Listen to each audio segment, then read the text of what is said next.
We're starting the broadcast again. Comparatively, the the authors of this channel, Google Plus, went haywire on me, and I had to start it over again. Okay, the Cat 3. Here we are. The Cat 3. We're on here right now. I can bring you on the air. No problem with that. I still have to, copy the signal. Go on here and say, hi.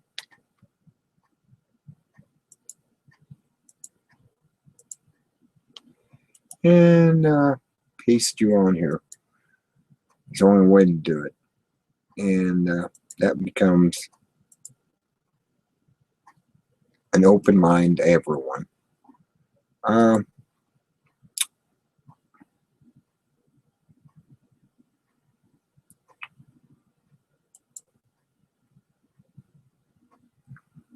Okay. I need to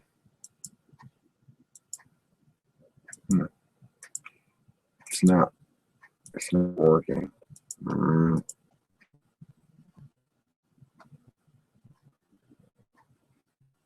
Okay.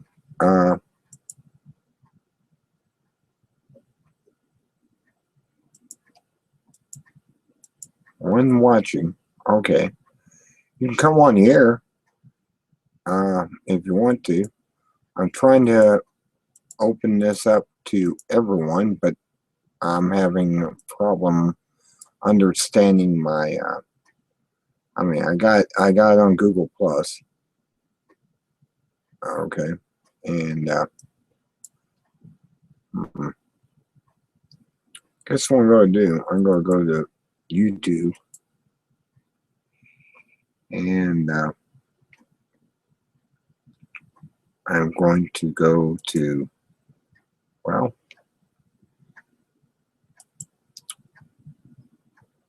my subscriptions is 99 plus, and I'm going to go to my channel, if it's possible.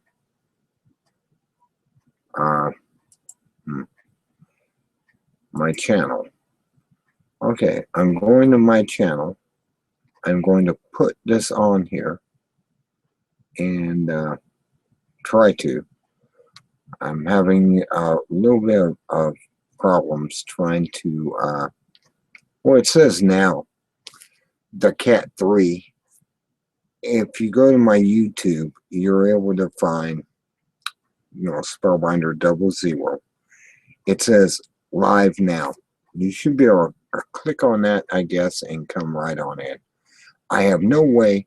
They've taken away so much from us that it's unbelievable that I can't get people on here when I want them on here right now.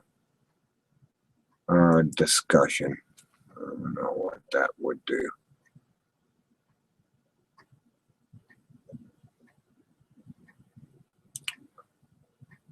Or comments.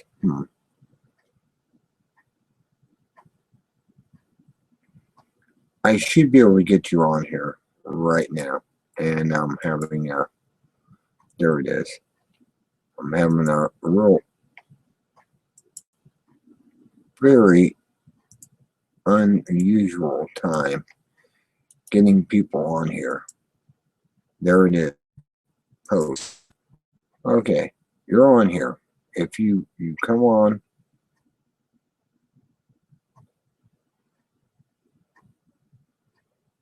it should be the very top of my discussion, and you should be able to just tap on that, come right in here and talk. I have one viewer that doesn't show up right now for some reason. No, I don't. They should be able to come right on in and talk to me right now. All of you.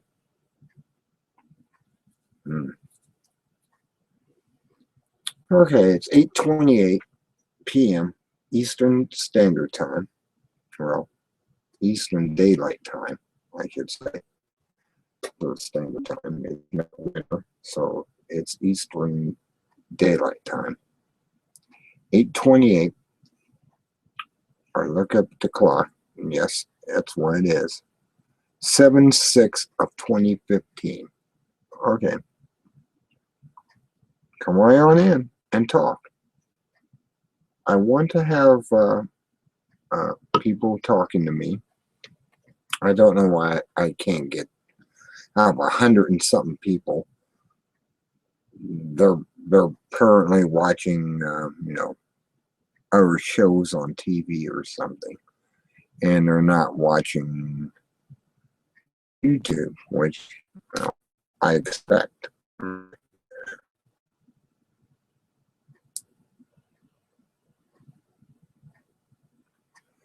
And should be on here. Should be on here right now. Talking to me. I can't get anyone on here. I have nobody on my friends type thing. I can just call up and say, hey, why don't you get on here with me? No, it doesn't happen. It just doesn't happen.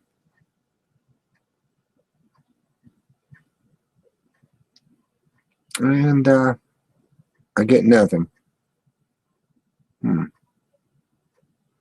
I can go on, invite people, and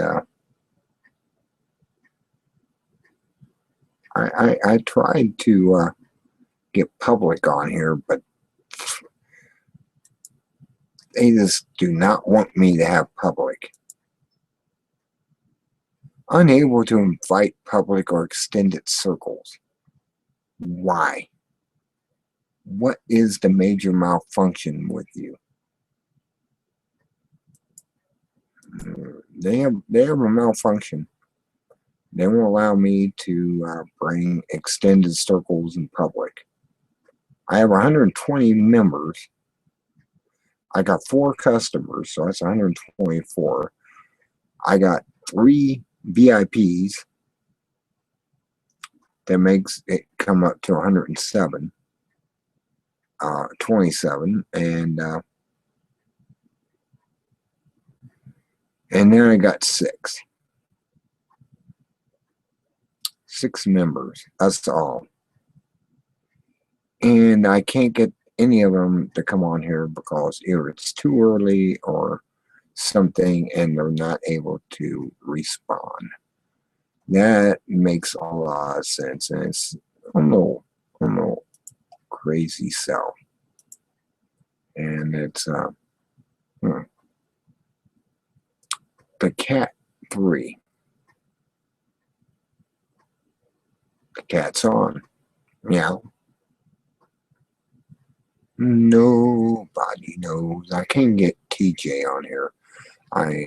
It's pretty sad when you can't get certain people on here. I mean, I can go back and I can actually invite these people on, but it's like related channels, featured channels, view all, and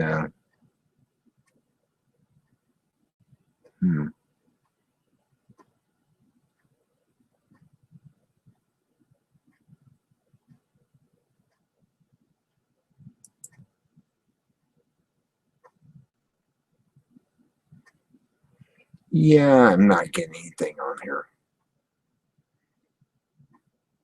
I had a nice weekend. It was pretty good. Let's see. I got this event is starting now. Let others know you're arrived. Okay, now how do I do that when I get down here? Oh, I already have the address. Add a comment. Well, how? I already did. I said, hi. And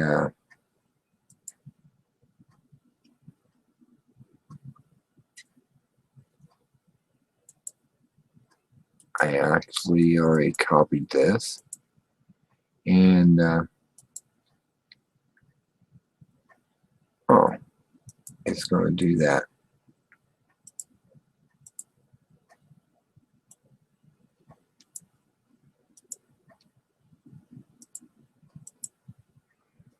Okay, and I put a space there, and I actually paste it, and it's the same thing that I already pasted before. Okay, we'll paste it again, and put it up there, and maybe somebody will come on here. I have no idea. This is Mozilla. That's what I'm broadcasting on. And I got 0 viewers. What's figures?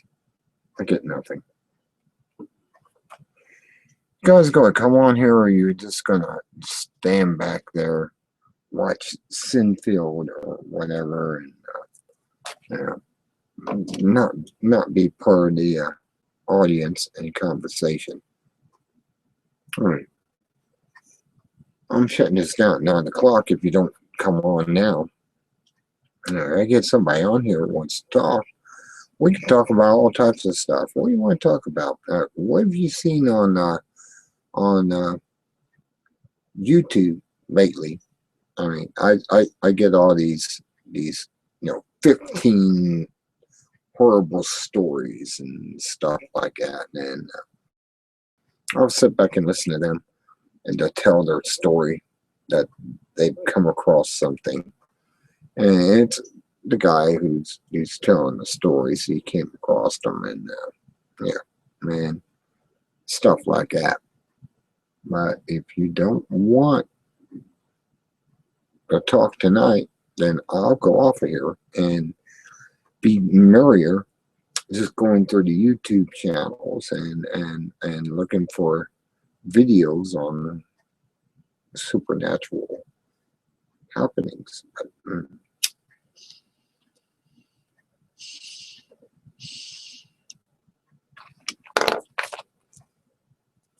But, tobacco.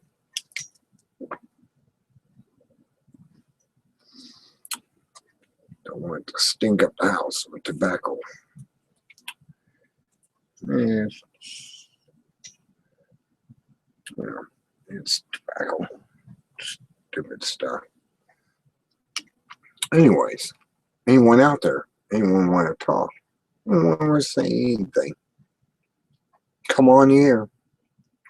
Channel's open.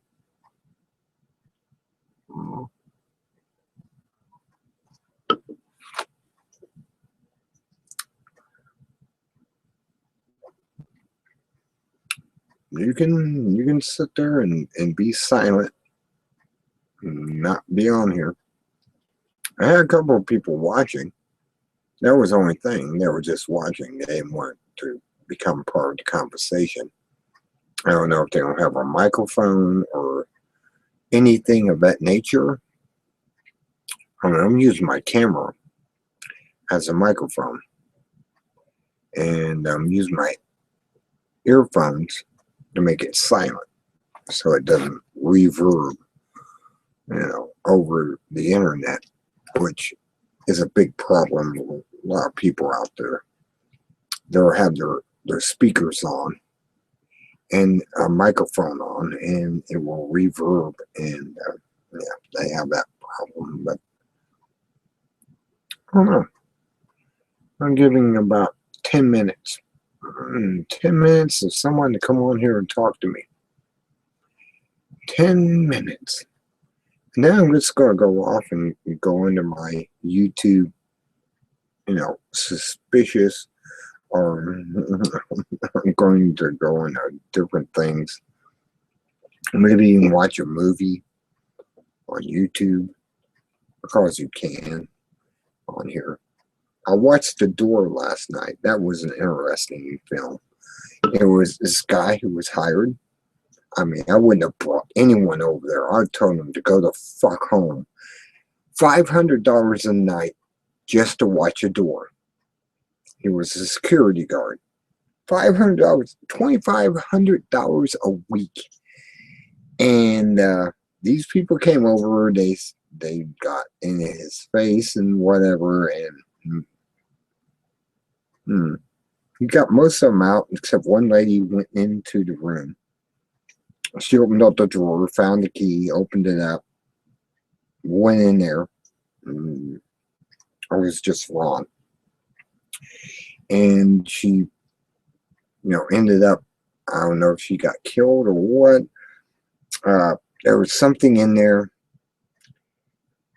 And all he had to do was watch the door. He had nothing else to do except sit there in that chair and watch the door. I would have brought my laptop in, set up, and scan YouTube or whatever, and I would have been happy. $500 a night. It blew me away that all this went down the hell. It was his first night, and his friends come over, and they want to know what's in that room, and he gets most of them out of there except for one lady who somehow stayed behind, and she found the key, opened the door, went into it, and then they had to go in there after her, try to save her. Nah, $500 a night.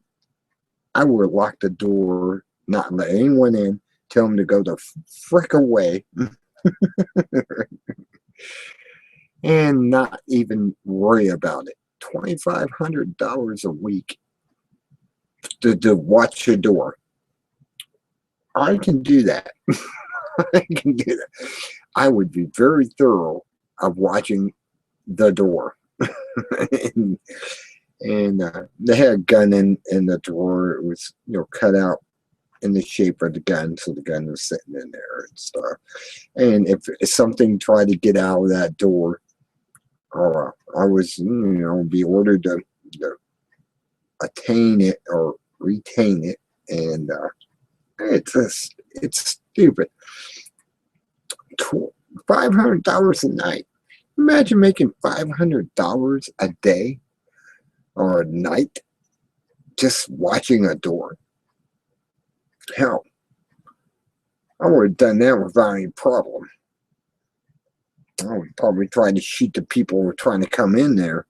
And $500 a night, $2,500 a week, 5 days a week. All you had to do was watch that door for 5 days. And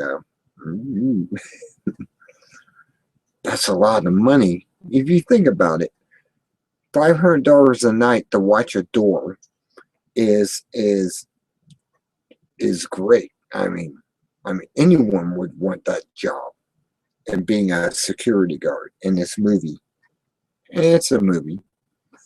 It's a movie called The Door, and I would kept everyone out of there. I would say, no, this is my job. I'm making $500 a night. Stay the frick away. Don't even get near me when I'm watching a door, because all I'm doing is watching a door, getting $2,500 a week.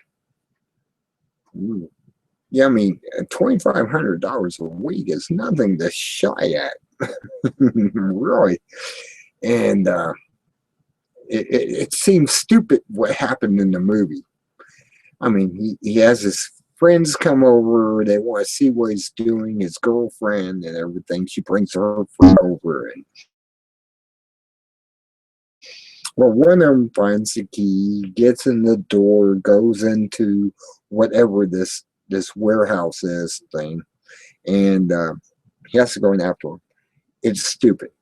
It's really stupid. I'm like, I wouldn't let him in. I would tell him to go away at the door. How are you opening it? I'm saying, no, can't come in. I'm making $500 a night. Go away.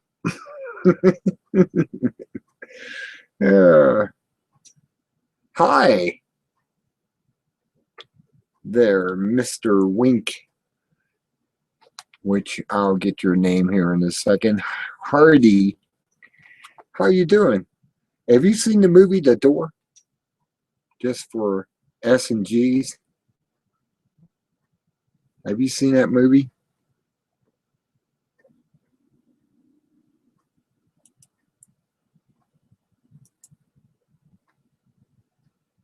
Okay, you should be on the air if you can. The headphones are on.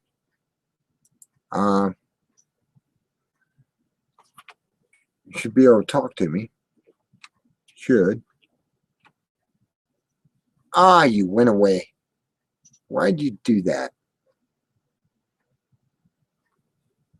Like I said, I was watching a movie last night. It was called The Door. It was put up on one of the people I have a guest with on YouTube, and it was called The Door, and that's what it was about. It's about the door, and Mr. Wink, Hardy, why did you go away? Are you having trouble with your microphone or something? Is that why you're? I got itch in my ear. Oh, it itches. Oh, yeah, like a go here, my cat. Oh, my cat's not there. Anyways,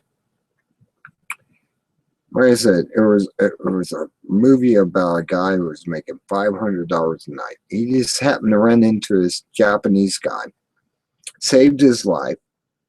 Yeah, and the guy says, "You want a job?"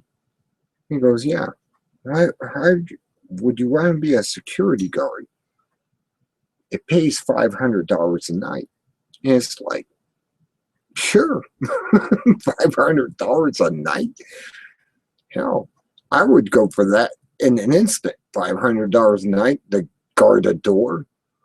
And he told him, just don't go in there.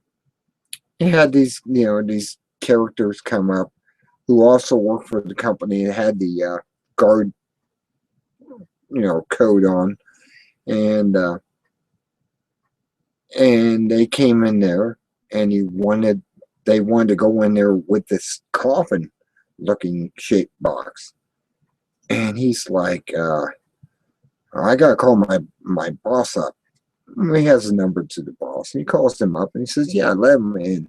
They're allowed to go in. That's part of their job. You let them go in. You gotta make sure they get out within a minute. And opens the door up for them. They go in there with the box. They come out. They look like they're shook up from whatever they saw. And he locks the door back up. And then after that, his friends come over, his girlfriend with their friends. And they want to see what he's doing for $500 a night. And it's like, I'm guarding this door. You can't go in there. You can't go in the door. And it comes out. There's something in there, a force or something, and it comes out like that. And you're sitting there going, "Oh my God, these people are ignorant." All this guy wanted to do is sit there and guard the door.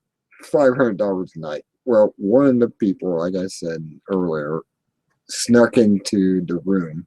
She found the key in the drawer, opened it up, went in. They go in there, and he locks the door once he gets in there, because you can't let whatever is in there out. Anyways, he knows that much. And it's a big, a search and find type thing, and it's an amazing movie. I mean, you want to see a weird movie that just kind of blows you off your chair, and you're sitting there watching it, and it's called The Door. That's what it's called. Man, I wish I had a job like that. All I have to do is watch a door. for $500 a night. That would have been that's the ultimate job to have, is watch a door. Make sure nothing comes out the door. You sit there. These guys come in, part of the company. It brings well, it looks like a body in a coffin in, and you just keep silent and let them do their job and what their job is for $500 a night, and you let them go in there. I mean, but it was a weird movie. Yeah, it kind of like blows your mind away because it's just a movie, and it's wow, $500 a night, $2,500 a week. You know what that adds up to in 4 months? You're making buku bucks.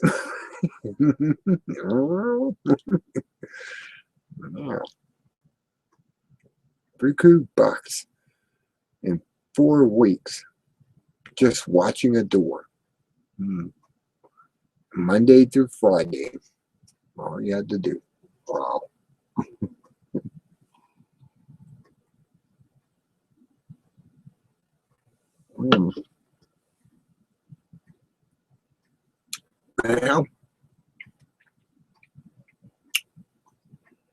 Well, anyone want to come on here and talk about movies, talk about anything?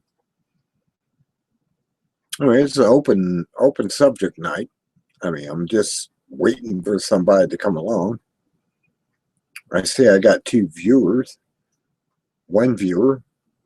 I did have 2 viewers. There he is, back again.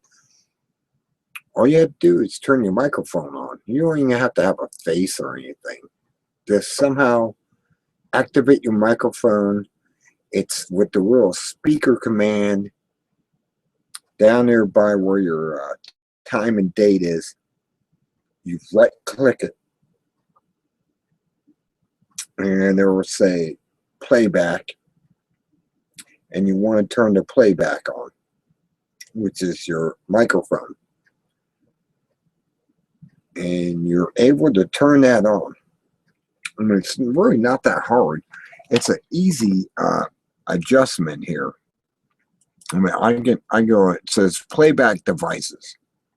We hit the playback devices. Okay, you can hear.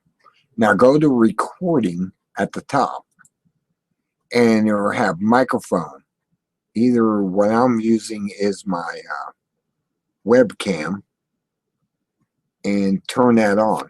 All you have to do is right click on that, and it'll say enable or disable, and you get that.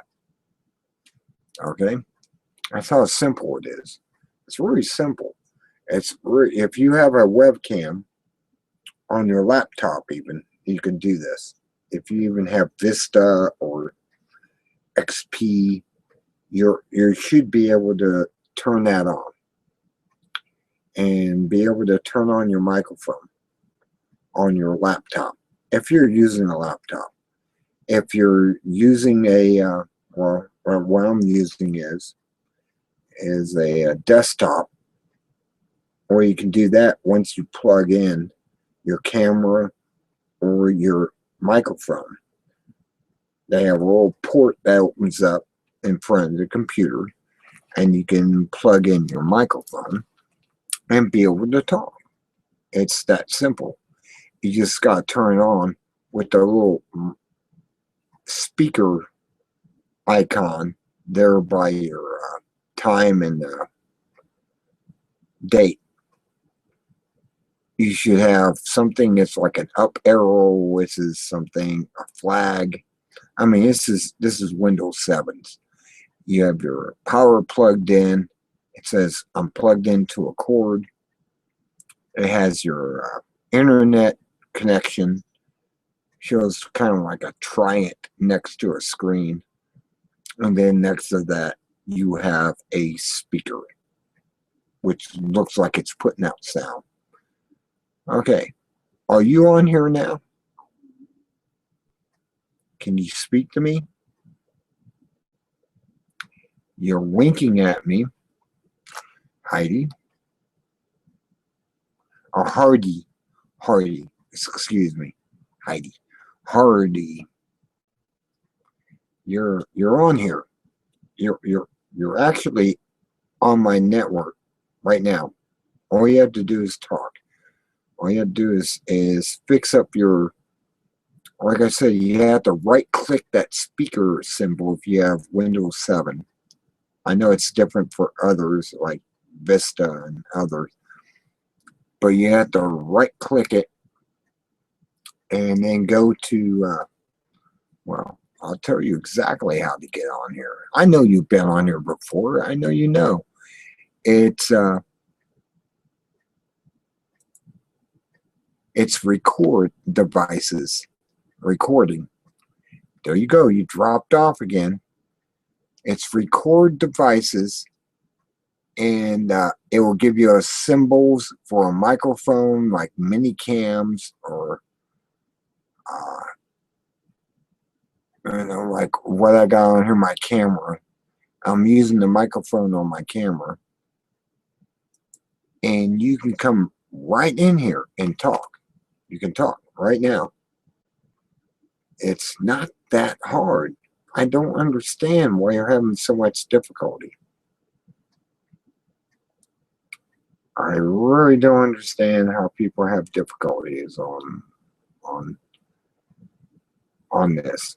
It's really simple. It's not rocket science or anything. You just go into the right. Now I got 0. You see how they are? Well, it's 9 o'clock coming up on, and I'm going to just drop off of here and be gone for the night. I made a recording at least, and well, I don't know. You don't come on here in 5 minutes. I'm off here for the night. Good night to you all if you don't come on here in 5 minutes. You got 5 minutes to figure out how to turn on your microphone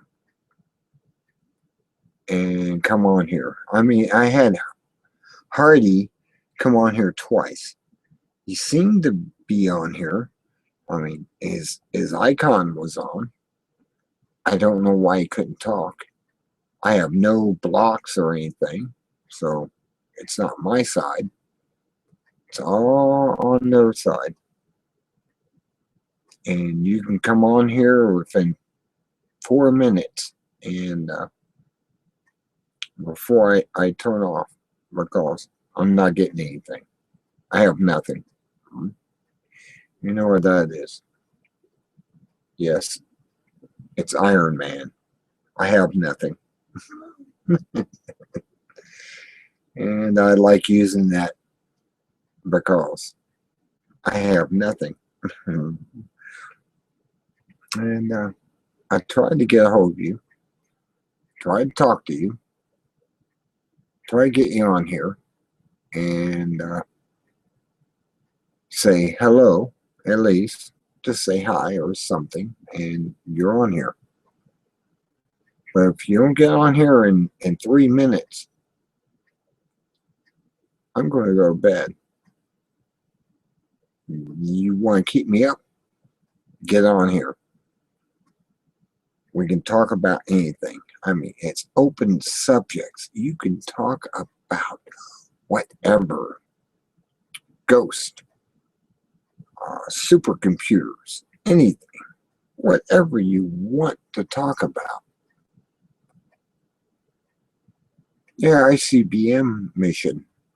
Talk about that. You want to talk about? We can talk about that. We can talk about Mars. We can talk about pictures of Mars. Talk about the elephant, the dog, and the pig that was spotted on the internet, and and they actually highlight it and show it. Now I can put that a link up on the right side. Let me turn the right side on.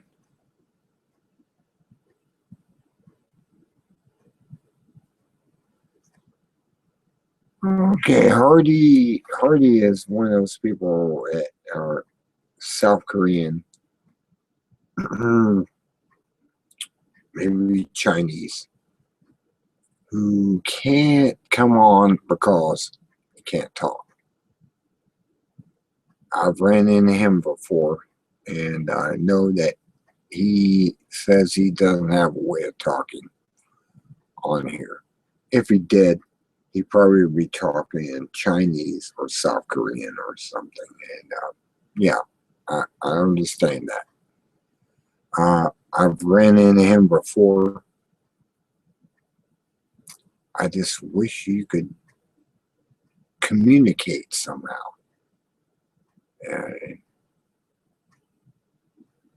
I can go through and learn some of the language, but it's going to be, you know how it is, learning a new language.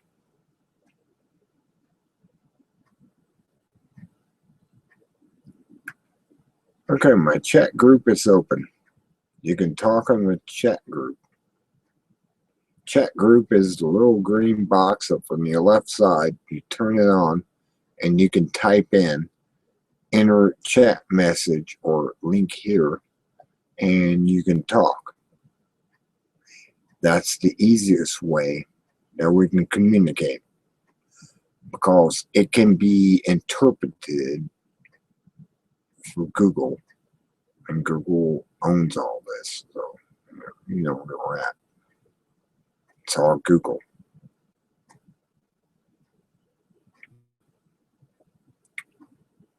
The Cat 3, yeah, the Cat 3 is the third time I tried to talk. And I lost communications on here once, and that's why it came back as Cat 3. It was the second or third time I tried to talk. But it's yours. Can anyone talk right now? Or do I have to stay up all night to get somebody? I mean, really. Is it really that difficult to get a chat on here? I mean, I try to do it early because I know a lot of people have to go work Eastern time, and they have to go work. And if they're Western, well, that's 3 hours behind. They don't have to go to work.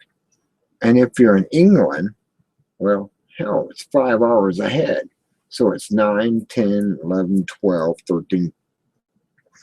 It's 1:09 right now in British time. Okay. And I'm trying to accommodate people. I mean, I know we're all insomniacs. We have insomnia. And I'm one of them that have that disability. I can't sleep offhand. I can go to bed right now. It would take me 3 hours to fall asleep.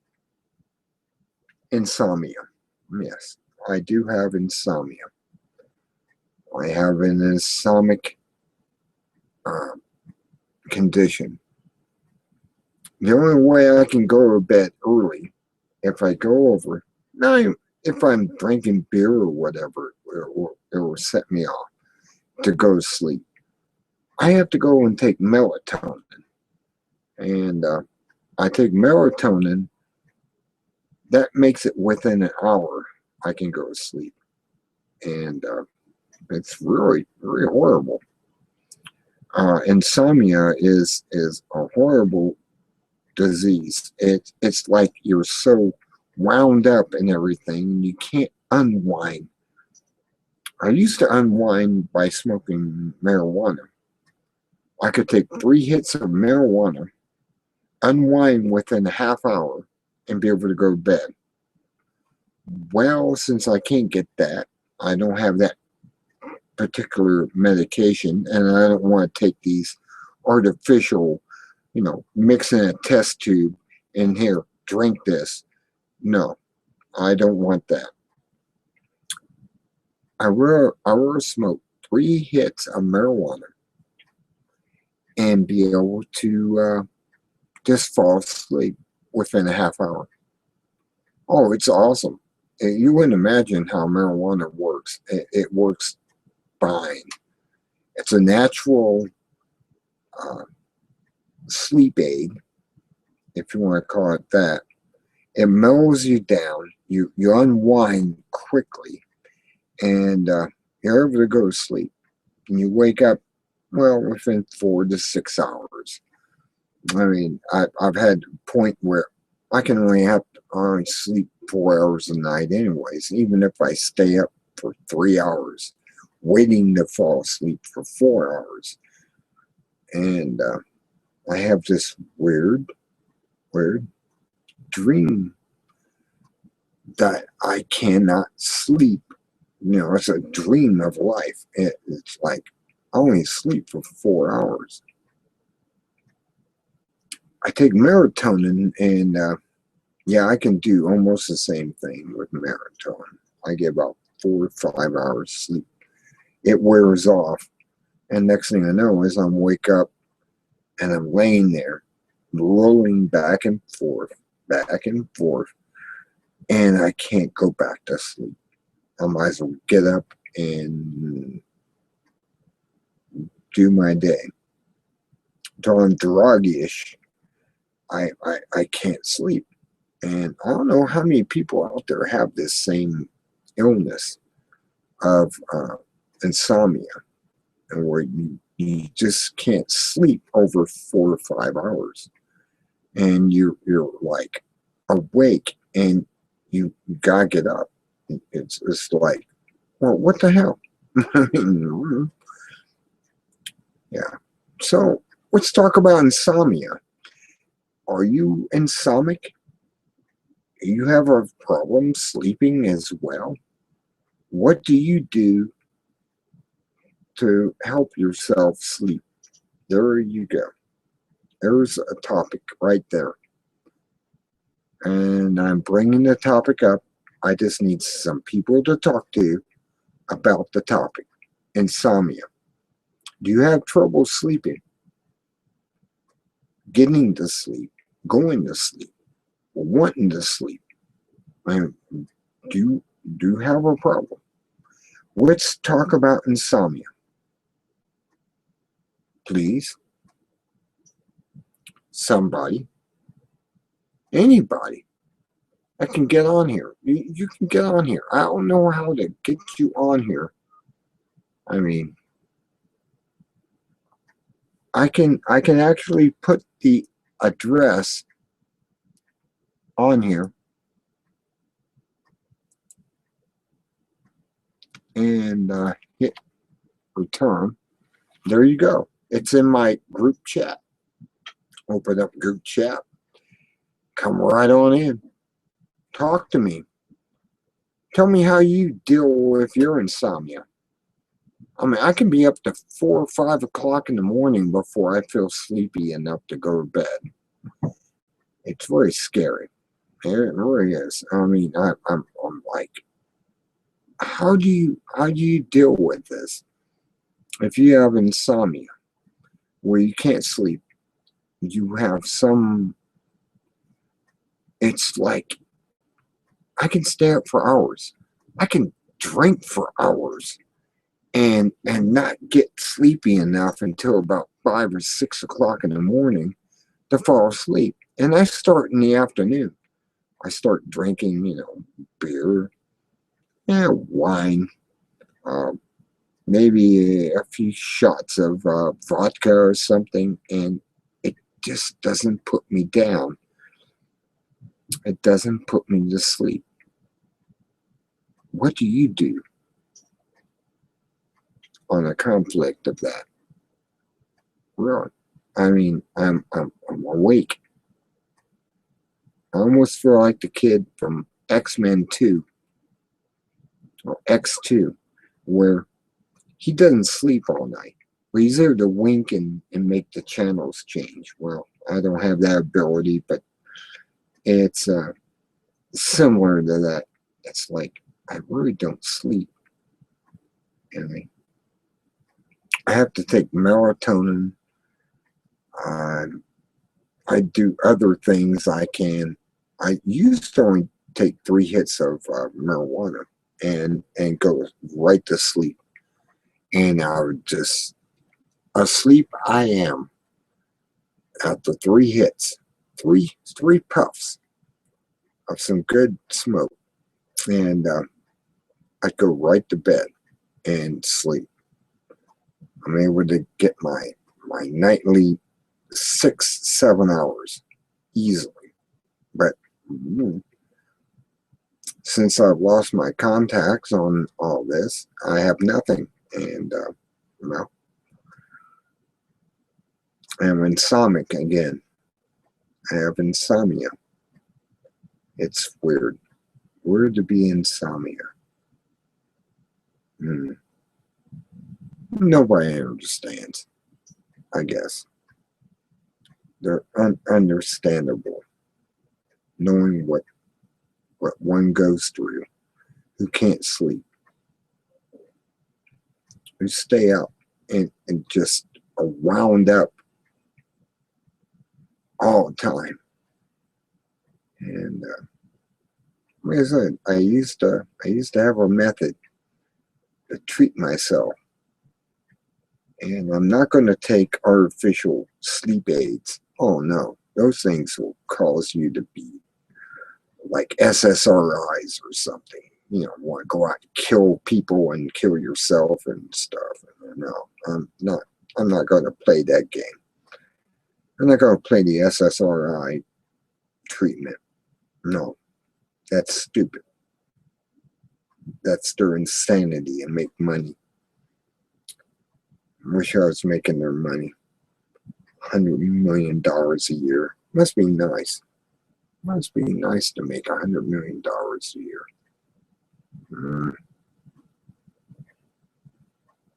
Yeah. But they do. They make a lot of money. And they have nothing. They're not ashamed. They're psychopaths. They're narcissists. Go down the list of psychotic illness, and these people are them, and they make millions of dollars a year. If they're not making $1 million a year, they think they're poor. They think they're making a penny a year or some bullshit.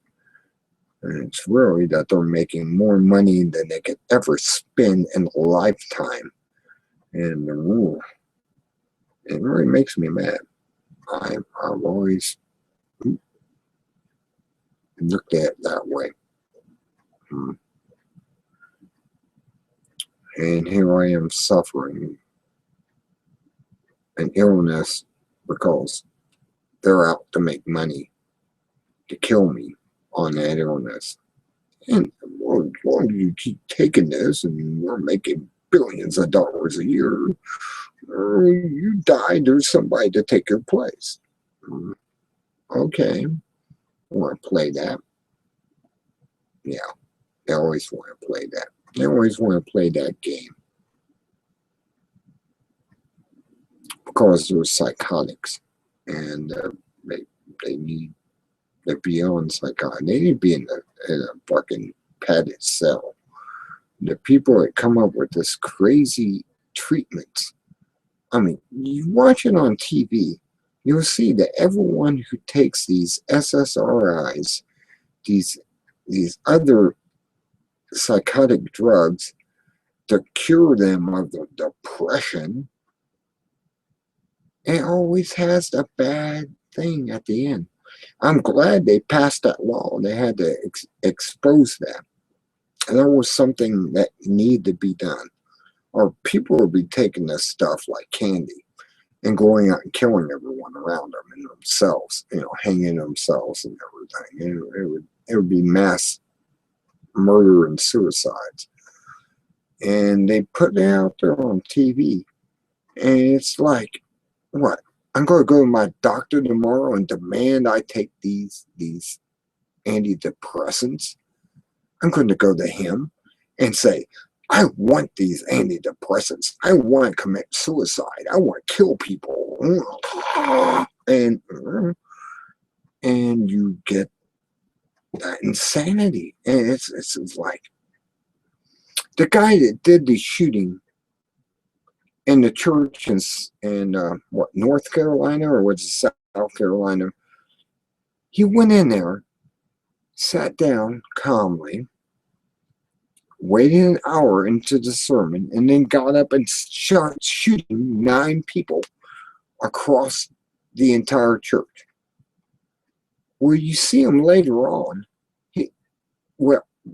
people in the church actually saw him put the gun to his head and go click, click, click, click. He didn't have any more bullets.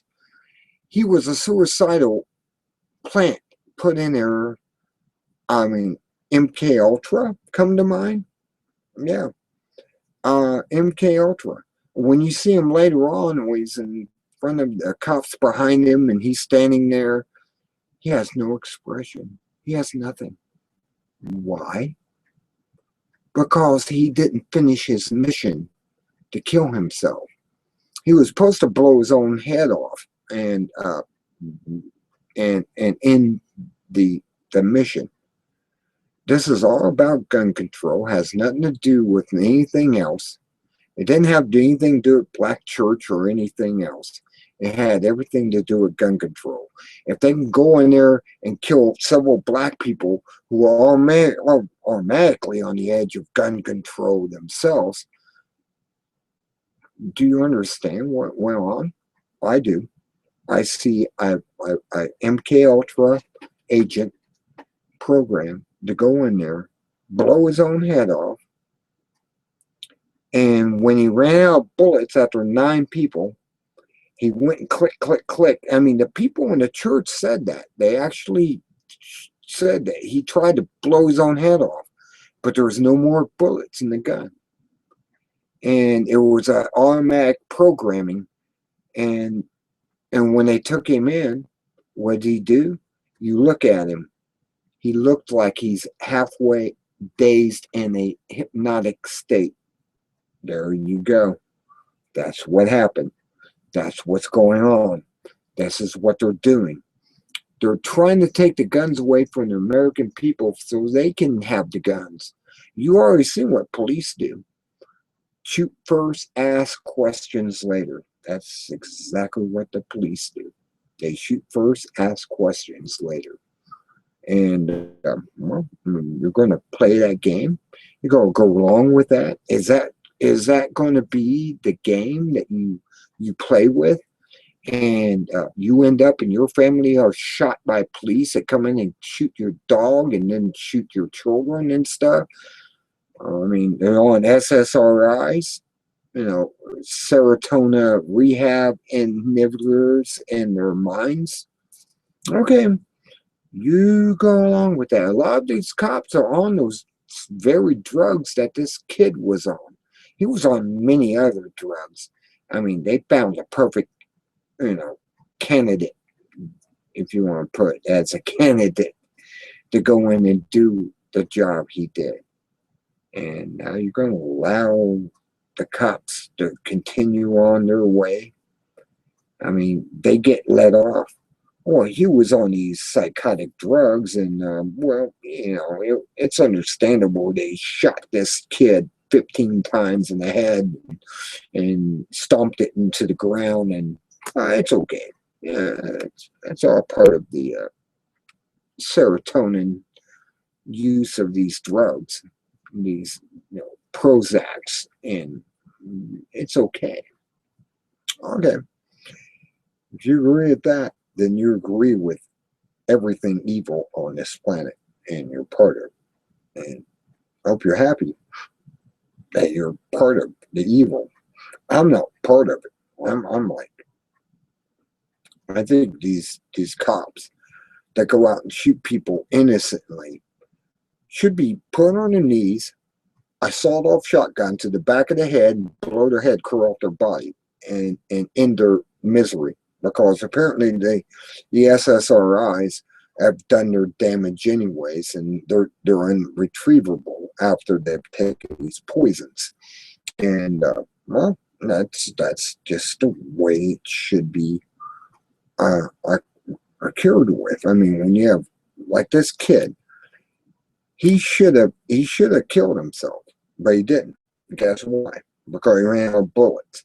So he's sitting there like the guy who did the theater in Colorado, and they ran out of bullets.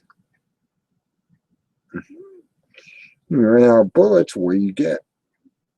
You get a psychotic sitting there in front of you. You know, he's psychotic, man. He's in a state of psychotics. I mean, even he had this blank look on his face. Now, you got to look at, and he was on the SSRIs. And he was on the same thing that this kid was in South Carolina that went in there and killed all these people in the church. And you just look at this, and it's like, really? You're gonna believe that this kid is just normal? This just normally, I'm a redneck, I'm gonna go out and kill some black people? No. This kid was programmed. He was programmed under the MK Ultra. He was put in that position. They found him, they programmed him, and they stuck him out there to do what he had to do. And when he ran out of bullets, oops, there was a failure in our programming. Apparently, he didn't save the 9th bullet for himself. That was what he was supposed to have done. And nobody believes it. Nobody believes any of this. Why? Because they're all stupid. They're all brainwashed by the talking heads on the TV. The talking heads on the TV tell you everything you want to know. They tell you everything you want to know. They'll actually come out and talk about real things like, oh, there's a tragic accident on the road. A car ran into a bus or something of that nature, and that's okay. But when they come out with these stories about these mass murderers who were using guns and then start talking about, let's God take the guns away from the American people. We got to have the guns away from them. We got to save the American people. Only let the cops and the army and the military and the government have guns. No, the Constitution absolutely says no. No. As long as the people have guns, the government can't take over and become a tyrannical government, a fascist government. The corporations can't take over our government. Right now, the fascists own our government. I don't know if you know that. It doesn't really matter, does it? That the government runs or is being ran by corporations, by the military-industrial complex and other systems of evil. Oh, no, it doesn't matter. As long as you bow down and suck their dicks, that's okay. Okay? Hate to say it that way, but that's the truth. All we want to do is tell the truth. The truth is the truth. If you want to tell the truth, the only way to tell the truth is talk to the government and say, why are you allowing Bowen, Northrop, let's go down through the industrial military complexes. There's a lot of them out there. Oh, there's a whole list of them. And they're telling our government what to do because they give them money every time there's an election. They give millions of dollars to these people. I mean, these industrial military complex. Who talked about that in 1969? Let's think about the president at the time and what he said on his leaving office. Oh, yeah, it was him. And he talked about the industrial military complexes that were out there telling, he was actually telling you, these people are going to take over. They're going to take over the government. They're going to take over everything. They're going to pay these people off to do whatever they want them to do. And guess what? The military industrial complex did take over. And they're ruling right now. They're ruling everything. They're ruling Google. They're ruling, just let's go down a list of internet that they're ruling. They're ruling it all. They got pieces, parts, and everything. And they know they do. And they know they're so powerful. I can come out and say it, and they're not going to do anything about it because it's like, that's a conspiracy theory. When an ex-president like Truman, or not Truman, but I'm trying to think of his name. That tipped my tongue. He was a 4-star general, and he came out and he said, and he was a president before Kennedy, and he came out and said the industrial complex is running the government. They bought and paid for him. He came out and said it. It wasn't much to believe. I mean, it was like, well, yeah, of course. That's what they do. They come out and they rule everything and they control everything, and people will just go on with it. Okay, just go along with it. You'll see what happens when it's all said and done. And, well, boop. The cat.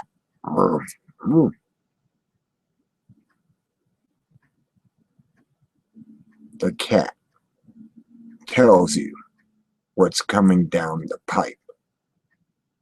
You just don't realize it and don't care. And it doesn't really matter if you don't care or don't care anymore. It has nothing to do with you caring or nothing. I mean, it's I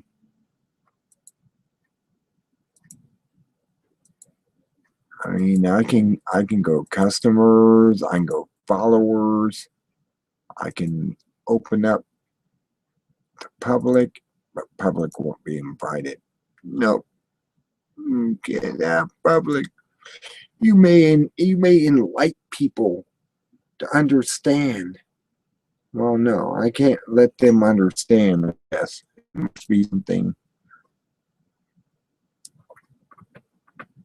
I can't let them understand.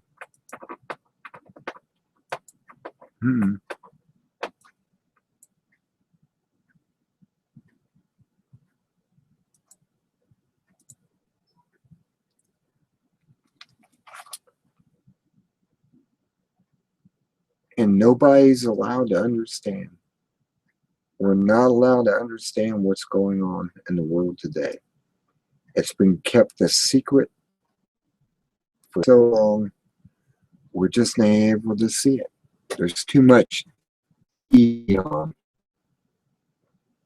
And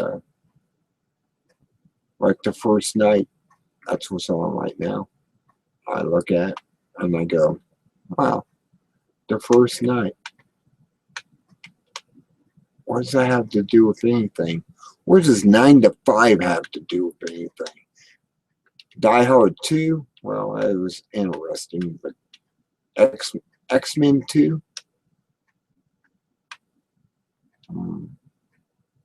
Children of the Lesser God? What is that? A teacher falls in love with a gifted but bitter graduate at a main school for the death. Okay, Milk Money. I got milk money. It's called silver. Anyways, never mind this. I'm gonna turn this off. This is like I turn everything off. I'm looking at 9:28. I'm 28 minutes past my off time because nobody came on here, wanted to talk, argue, or whatever. And I mean, they must have wanted to listen. But do you know what I'm saying? I'm saying that we're controlled, we're manipulated, we're dominated as a species. We're sheeple. We are sheeple. We're sheep, led by a person who is Satan. Okay? Make any sense? Maybe it doesn't. Maybe none of this makes any sense. I don't know.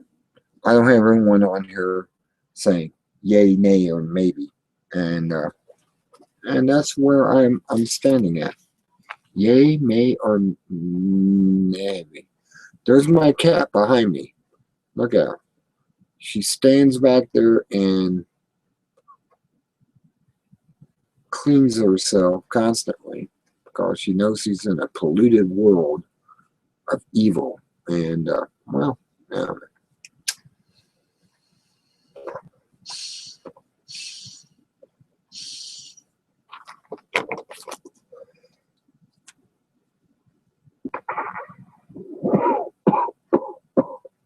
no, enough puffing on tobacco resin.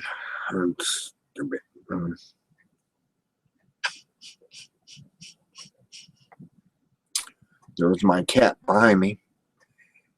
She's washing herself. Hi, secular opinion. What's up? What's up? I didn't think I'd get anyone on here. Oh, I've been sitting back and talking about the New World Order. You keep launching new hangouts. It's hard to keep track where the hell you are. It's like every fucking hour you're launching a new hangout. Well, that's because Google Plus is cutting me off and stuff. They can't handle me on here. What the hell? I mean, NSA. They can't handle me talking the truth. You can't handle the truth according to Google Plus. And They're watching you. I know. They're watching me. That's probably why I haven't been able to get a job, because they've been watching me too closely and putting Black Book out on me. He's been black-booted. He worked for Bowen, and now Bowen released him because he was doing too good of a job. And well, you got caught selling secrets to the Russians, weren't you? Isn't that what happened? You were selling secrets to the Russians. You got caught. No, there was nothing about that. It was all about what? Doing my job. I mean, they Oh, get. of course, that's what you're gonna say, though. Let's be fair. Okay, let's be fair about this. They told me in a meeting they got $48 million from the Air Force. We got to spend every penny of that and make it go away. And I was trying to get them out of the red into the black again.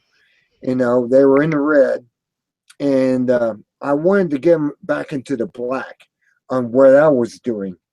Well, I worked myself out of a job, and they let me go. When you work yourself out of a job, that's what happens. They show you to the curb. Now, to be fair, I remember when it happened. Let's be honest. You said that you screwed up and read all the numbers backwards. You made a big screw up at work. I didn't do it backwards. I didn't do them backwards. You had them upside down. 6s, 9s, 8s, and 1s. How are you going to interpret those when the person who inscribes those on the in housings of this float, and they put it on there the way they want to put it on there, and not the way it should all be standardized. There you go. I just happened to interpret it a different way. There were basically the same numbers on both housings, except one was one way and the other was the other, and I interpreted it. Well, you see what happens when you interpret stuff. And they looked at it. I wasn't paying attention. Of course, I was paying attention. What, just supposed to go along with whatever I see on there? I actually told them that, and they kind of looked at me and went, "He's right. They do that." and then later on, well, I got burnt because I was doing too good So of a that's why you job. got fired. I wasn't fired. I was sent to the street. They call it sending me to the street. There's a Yeah. terminology there. But we all know it's because you're telling the truth out here, because you're spreading the word. Well, of course, somebody's got to spread the truth. Hell, I mean, secular opinion is out there. I mean, on specular observers, and Yeah, that asshole. what, you don't like specular observers? He's out there Is it running around secular the country. opinion? Yeah, secular opinion. He's an asshole. I hate his shit. But you like the other guy, right? The other one who's out there, Who's that? secular. What is his other name? He was around Montium or whatever his name is. He was hanging out with him. Uh, the guy is supposed to be a pedophile. I don't know what his name is. I'm trying to think of him. Well, no, I don't like pedophiles. If that's what you're asking, I don't No, know who. but I'm not sure who you're talking about exactly, but well, I can look him up. I mean, it's not that hard. I mean, it's let me see if I can find him on here. Uh, well, I didn't do it.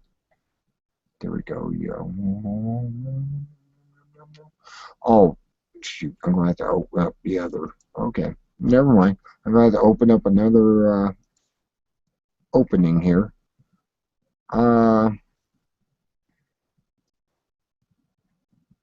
Okay. He's in YouTube. Montian? What is his name? He's very strange. I used to follow after him for a while, and then there was okay. Let me see if I can find him in here. I'm sure I'm signed up with him just because. Oh,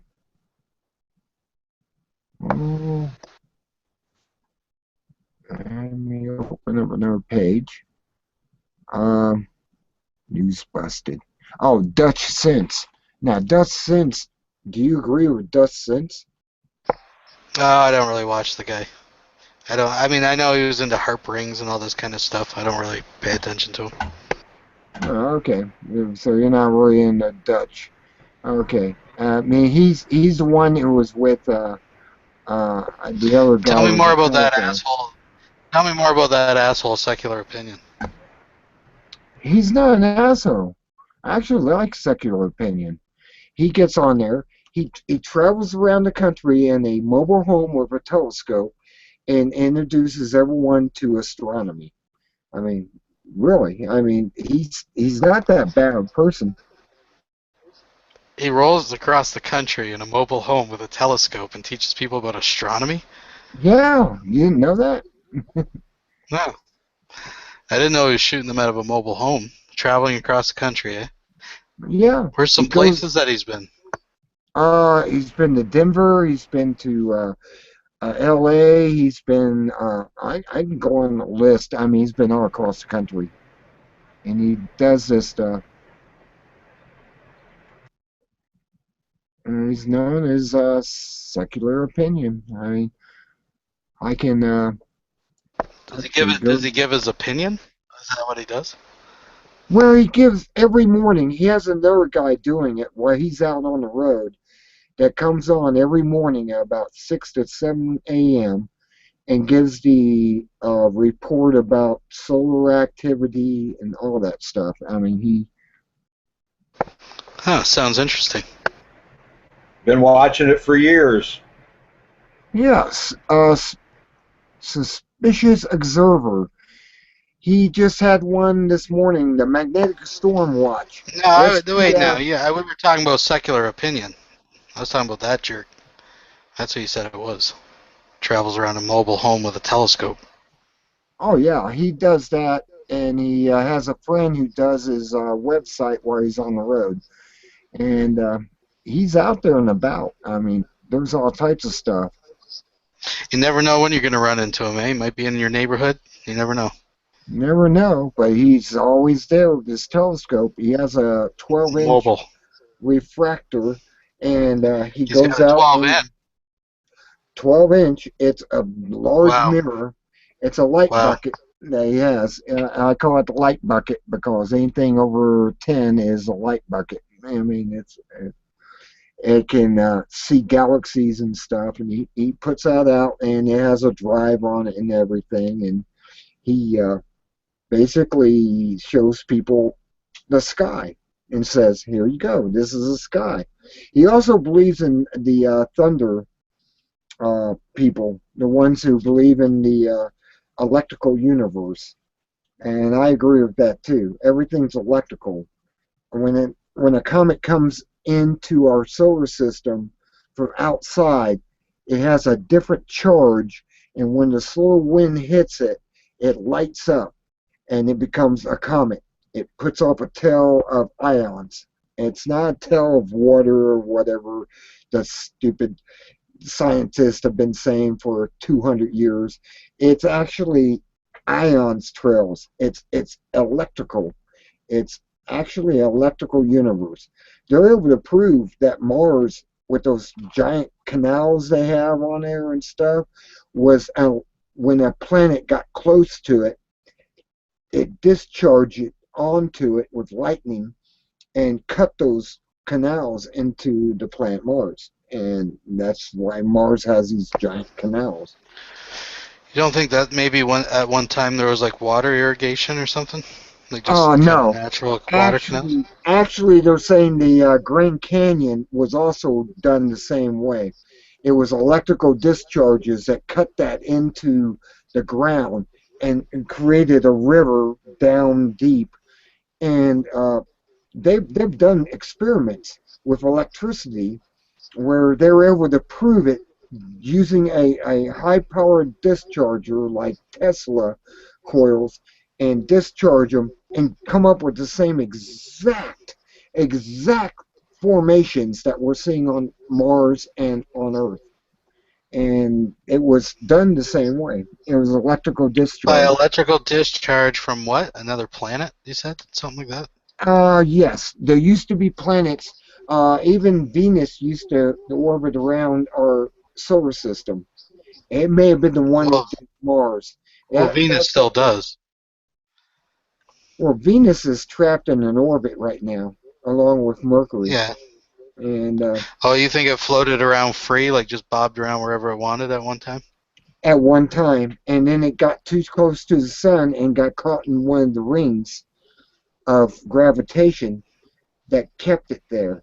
Just like we're in a gravitational ring that keeps us where we're at, and we're orbiting around the sun. Yeah, there's gravitational So rings. why do you think it took Venus to get so close when its influence goes way out beyond Pluto into the Oort cloud? It Like, why came. would something like Venus have to get so close? Okay, it came in. It had an encounter, and this is under the when worlds collide. Uh, the scientist that came up with that, he said that Venus was a traveling planet, kind of like what we're calling Nibiru, which is the traveling sun. That we have a binary sun around our star, and this sun is the size of Jupiter, if not bigger. And it comes in and goes out every 3,600 years. Zachariah Stitchin was able to prove this through his examining the text from, well, who from? It was from the people that built Babylon and everything. Yeah, they talked about this, and it was well known. There was no time that every 3,600 years, the star comes in close within our solar system. They said that what it did, it hit a planet called uh, Tiamat and Tiamat, and Tiamat was a planet that sat between Mars and Jupiter. Hit that planet, broke it apart, shoved the pieces left half of it into the orbit where we are now, and it's called Earth. And it left a ring. It's called a diamond ring, the asteroid belt. And these people talk about this stuff as if it's this common knowledge. The Babylonians just talk about it as if it's common knowledge. Actually, I don't want to burst your bubble, but they don't. There's nowhere in their astrological charts that I ever state that. I'm just throwing that out there. That they talked in their texts about the ring of pearls, and the ring of pearls is the They talk. asteroid They belt. talk about the battle between Marduk and Tiamat, but they never describe Tiamat as a planet or anything. There's no planet named after her or anything like that. She was one of the primordial waters. She breeded with the male counterpart, and then she had a war with Marduk, and she raised an army of like demons and stuff, and they had a big fight. And where they are interpreting that the planet thing comes from is because I believe he used her carcass to create the Earth. Well, yeah, In when the it end was of the hit. legend, or in that part of the legend. Oh, yeah, when it was hit. No, it doesn't say any. It doesn't say anything about them getting hit. It talks about a battle with Marduk and her, and he strikes her down and uses her carcass to build the Earth. But we know that the Earth was not created from a dragon. So, unless you have evidence that Earth was made from a dragon, Okay, how you interpret a dragon? Think about it. It's like Revelations. You have Paul describing the end of the world, and he's seen it through his eyes, at his time, his understanding. He has no idea what he's watching. He's seen everything happening in a futuristic manner that he can't explain. And therefore, let's go with the Babylonians the same way. They're being told this information by beings who are so advanced that they can only interpret it what they look at on the ground and stuff and say, well, this is what happened because this is how we interpret it. Right. You kind of have to look at their eyes how something that we're seeing today under our technological eyes and see the same thing. well, if you want to interpret it any way you want to interpret it, then yeah, I can say anything you want to say. But I'm just saying it doesn't say anything about like cosmic battles like that way. They're like divine battles between gods. You can read them to be planets, but it doesn't line up with any of their astrological charts or anything like that. Because they actually have charts, like the Babylonians and stuff, that you can like read. Oh yeah, they have charts. They show that we have 12 planets orbiting the sun. No, it doesn't. Yeah, it does. No, none of their astrological records say that. They only acknowledge 5 that you can see with the human eye. You're going off cylinder seals that are presented as some kind of astrological chart, but those are actually star constellations, not the planets. They're to do with the agricultural seasons. So you don't. So I know exactly agree. I know the iconography you're going to show me. It's got a giant god sitting in a throne. It has these guys coming in with these weird-looking devices, and up in the corner it looks like a sun surrounded by planets, but they had a very distinct symbol for the sun and the other ones for stars, and they meant certain things. And the ones you see in those cylinder seals are not the symbols for the sun, and it's not the solar system. So you don't agree with. Bam. You just don't agree with Zachariah Stitchin at all. of any of his research over 50 No, years. not really. Really? No, because he's not an expert. He was never actually trained in the languages. He doesn't. He just makes a lot of assumptions on what things kind of look like, and he's been debunked by people that are actually like accredited in those disciplines that understand how to read the language and correct it. And actually, I seen an interview with Sitchins where he even said, "Yeah, I see rocket ships. Maybe someone else sees pencils. They're just as valid in some of the iconography." Like he admits that it's all just open to his interpretation. So, but I mean, if you want to believe it, I'm not. It's whatever. I'm just saying it's a bit of a stretch, but whatever.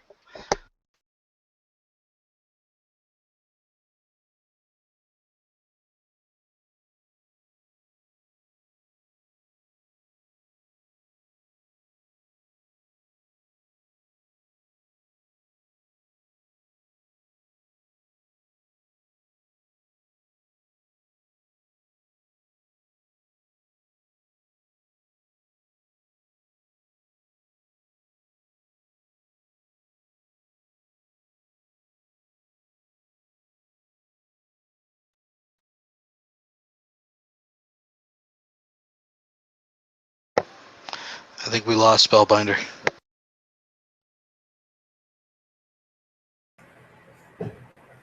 No. He's gone? Yeah, he froze and dropped out. He'll probably drop back in, or I don't know. Knowing him, we'll probably start 3 more hangouts. No, he should be back. He should be back. How did I get There he kicked is. off of here? There I am. NSA. Got kicked off. NSA, buddy. NSA kicked me off. I was talking the truth. Now you know. I only get kicked off when I talk the truth. And now you know that I'm talking the truth and you're listening to, the talking heads or something. I don't know. I don't know. How did I get kicked off here? I suddenly realized I was kicked off, and I'm looking and I'm going, wait a second, I'm no longer on here. I've been kicked off. GDN know I was kicked off. Everything just went dead. It was just like, I and know. I'm just thinking, is the other man here, is he dead too? But then I heard his voice. No, Yeah. Secular was here. I mean, he's still Everything on went there. absolutely dead silent. I looked up, I thought, what the hell's going on? I'm Yeah, telling I've you, never had one like that. it happens every time. I know David Wilcox runs into the same thing. A bunch of these people who speak the truth, even on Alien, on History Channel, run into the same thing when they're on radio shows. It just suddenly goes to snap, and you're off the air. And it's like, yeah, I know. When you start talking the truth, and they don't want you to be telling it, it goes away. And I would disappear as well off the air. Yeah, they don't like the truth being told. They want you to believe the talking heads on Fox News, CNN, MSNBC, ABC, NBC, and CBS. I mean, that's what they want you to believe in.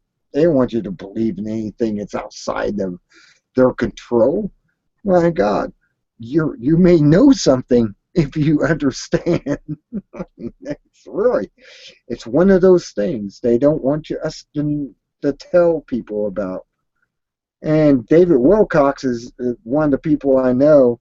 He's been on. I've actually watched the Camelot Project Camelot, and they'll be cut off in the middle of a live transmission. Just cut off. They get to something they're saying, and suddenly it's cut off, and we go off the air. I mean, it's really, and I understand that. I mean, it's been with other people too, ex-Air Force colonels and stuff, who'd be on Camelot, and suddenly it would just go off the air, just like that, snap. Because they're getting in their sensitive subject about the tall whites or something of that nature. They'll be talking about these extraterrestrials. They're out there. They'll be talking about, I mean, anything that's out there, and they don't want you to know that. They don't want you to know about the secret space force that's out there, flying around like Star Trek, going to, you know, it's like the beginning of Star Trek on a mission, a 5-year mission to go to where no man has gone before. Wherever you go, and they'll cut that off. Point. Yeah, they're actually cut off. They don't want you to know about all this information. It's secret. It's secret. I mean, what's his name? Mackenzie, and in Europe and England actually was able to look at spaceships and stuff, and they saw these cigar-shaped ships that they were using to travel between the stars. And there was a guy from uh, military industrial complex, Northrop, maybe it was Northrop, I think it was. He came on there and said before he died, he said, you know, we've been there, we've done it, we've done Star Trek, we've done Star Wars, we're out there, we've done it, we've been there, and that's where we're at. And that's the whole thing that people don't understand. We've been there. We're already out there. We're out there. They kidnap these kids, all right? They got the milk jug kids, I call them, the ones they put on the milk jug. This 3-year-old disappeared, and no one knows what happened to him. And if you see him, you know, report him in. And they used to do that back in the 90s and stuff with the milk jug. Well, these kids were abducted by the government to become, well, Dr. McCoy, Mr. Spock, a science officer, a captain. Like, you know, we can go through this. We can go through the entire thing. They kidnapped them. And all they had to do is walk up to these little kids and go, you've seen Star Trek, haven't you? You've seen The Next Generation, haven't you? You've seen these different shows. How would you like to be that? Well, come with us. Just come with us. We will make you into that. And sure, these kids go off and they get reprogrammed and everything. They forget about their life on Earth. And the next thing they know is they're living in space on a spaceship for 20, 30 years easily if they don't have any life extension programs going on, and they continue to be ship captains, ship, you know, medical officers, ship science officers, ship, you know, security guards in the red shirts that get killed all the time in Star Trek, but that's not the point. And you know, this stuff is happening right now, and they're out there in space. They've been traveling around. They've been to several solar systems. It doesn't take much. All they have to do is warp to space, and it's not like, you know, they have to travel at light speed to get 36,000 years to another place. They warp the space till it bends upon itself. And you're at point A, and point B is like folding a piece of paper until the two ends meet each other, A and B. When they just take your hands, put your palms together at the bottom, and then fold your hands together, that's how they do it. It's exactly that. They go from A to B, this and instantaneous. They can travel between A and be there within hours, not light years. Really. Yeah, easier said than done, though. No, NASA actually came out and said they can do this. Have you seen the articles of NASA saying they have? Well, no, they talk about the theoretical mathematics behind it, but they're not able to actually bend space like that. But they agree This it is the can. way to generate. Yeah, if certain conditions are met, but they don't even know if for 100% sure if it would be obtainable to do something like that. There's a lot of different conditions that depend on that being like a usable mathematical theory. The math is there for it, like it's possible if certain conditions that we find are true, but it's I mean, okay, let's put all that aside. Let's not get bogged down with that, because I'm not against the idea of this stuff. I know there are real mathematics out there to show it could be done, but let's say it can be done. Let's say it can be done. Let's say it can be done. We don't have to argue about that. The problem that I see with using stargates like that, like wormholes, it's not that you just open one up and it opens on the other side where you want it to. You'd have to build the one entrance, like a Stargate kind of thing, and it would have to, like, that's where it's generating the power, right? And it takes a massive amount of power, and then they also theorized you'd have to have this kind of like anti-power that would balance it out. And it's not necessarily the same as dark energy or antimatter per se, but there has to be a theoretical anti-energy that exists to counter it, and we don't even know if that exists. But he's saying it does, and you can do it. And the thing is, let's say you travel 10 million light years with this thing. The problem is you need another receptacle at the other end to control the other end of it, or it could just dither off into nothing, and you'd never know where you're popping out if you did at all. So you would manually have to travel 10 million light years with whatever conventional technology you had just to go and build the other end of the wormhole. So by the time, it would be like next to impossible to do it, but even if you could, by the time you got there and built it, the original people would be long, your civilization probably wouldn't even exist anymore. You know what I'm saying? Because you can't travel at the speed of light because you don't have the wormhole. So you'd have to travel 10 million light years, but at your normal snail pail rate. I mean, you'd have to colonize a ship just to go build it. And then the person who passes through the wormhole, even if it seems to them like 5 seconds, 10 million light years still passed relative to time. So when you get to the other side of the wormhole, even though it only was a few seconds, the whole civilization you left would be gone, wiped out. There's no going back. You've advanced in time. Time keeps on ticking. So there's some problems with using wormholes as space travel. Yeah, but I'm looking at Bob Lazar and his ideal of the spaceship that he worked on, and it actually has these cylinders that kind of close in, and it creates a like a vacuum and sucks them through instantly into a wormhole from one point to the other. I mean, it's based on element 115 or 114. Maybe it's 114, but there's an element out there that they're able to use to make that happen, and that's why we have these beings coming to our planet all the time. I mean, they're out there. I mean, look at the tether. I mean, the tether is one of the biggest.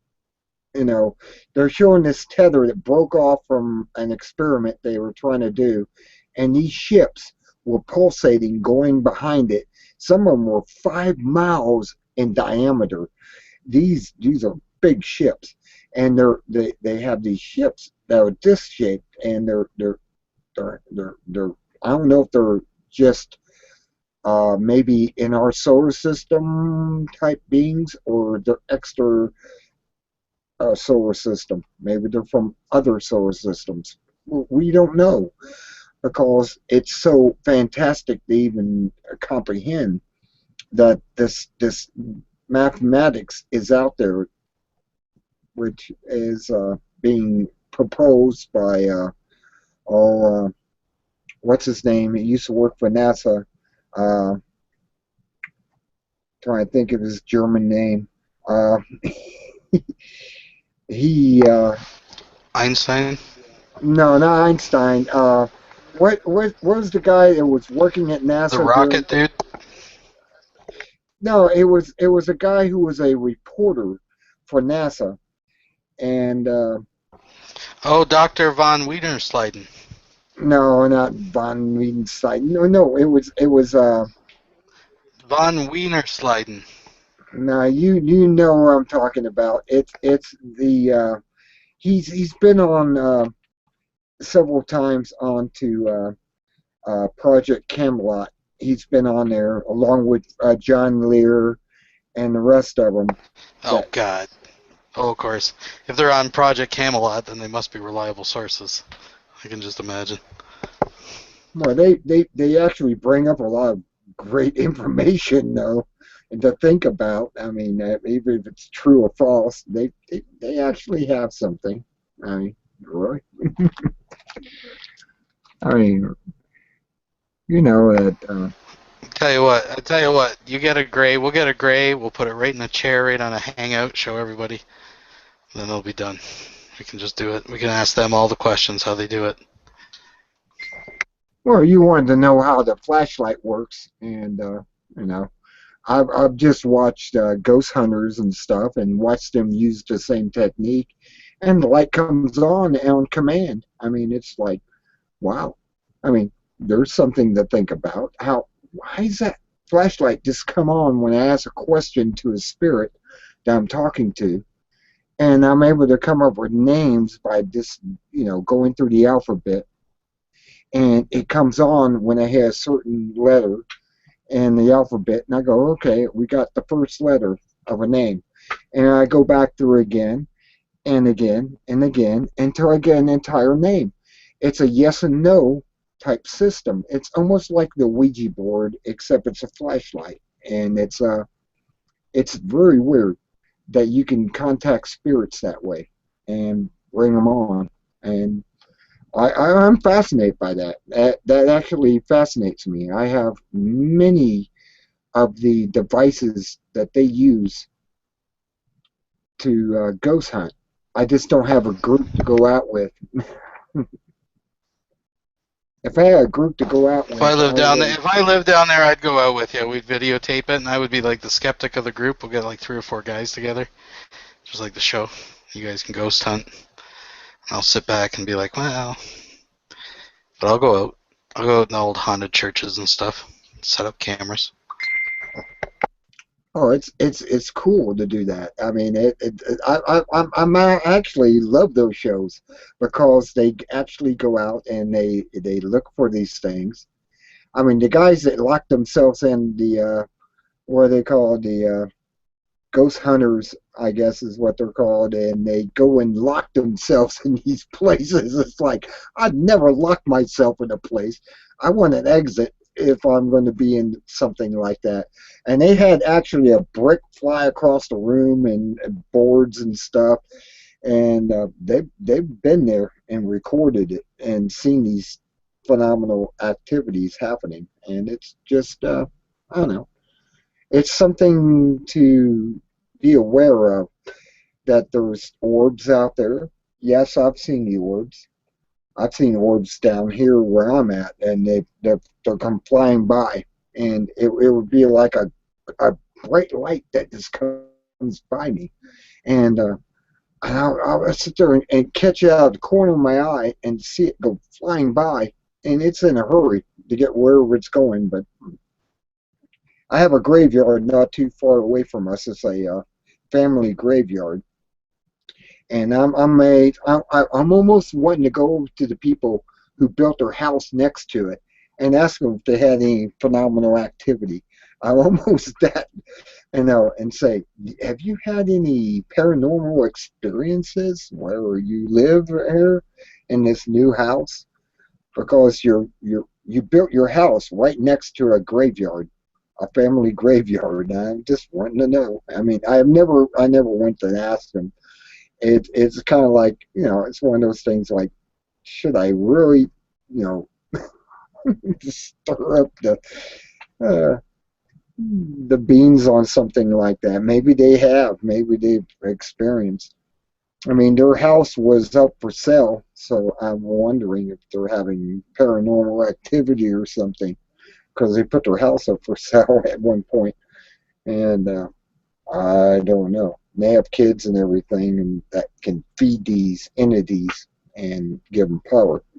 And it's like, when I do the flashlight, I think that they are actually have a realm around us where they come in and talk to me.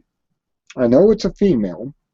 It's a female ghost. She actually said she was female. because I asked if it was male or female, and the light came on when I said female. And then I said, okay, turn it off, and off it went, just like snapping my finger. And it was just, it's amazing. It's really amazing when you have these encounters like this, and you're able to talk to them. And they're not, they're not malevolent. They're benevolent. They're actually not evil. They're this ghost, and they hang around, and they're living around, and they experience around me. They get energy from the light and whatever, and keep themselves going. And yeah, I mean, it's just a natural process. I don't know if anyone else has ever had this encounter like that. I mean, really. I mean, pour out a flashlight and suddenly you're talking to beings. I mean, I'm looking over there at the flashlight, thinking about bringing it out and turning it on, at least turning it just about on, and talk to the spirit. It's been a while since I talked. They like company. They really do. They really like to talk to people because, well, they're ghosts. They're kind of lonely, I guess, and they don't have any trouble talking to you when you have something set up and you tell them all you have to do is touch that flashlight and turn it on, and poof, on it comes, and it's like, wow. And then you say, turn it back off, turn it off now, touch it again, and make it go off. They drain the batteries pretty fast on them. Because when they turn it off, they have to drain the power off of it, and they basically after a couple of sessions, the flashlight will have to have the batteries replaced because they just suck the energy right out of them, just making contact. And I mean, right now I'm waiting for it to just turn it on, even totally turned off. If it has that much juice, it can tap into. It could turn that flashlight on right now and make it light up. And a lot of times they don't have that much juice.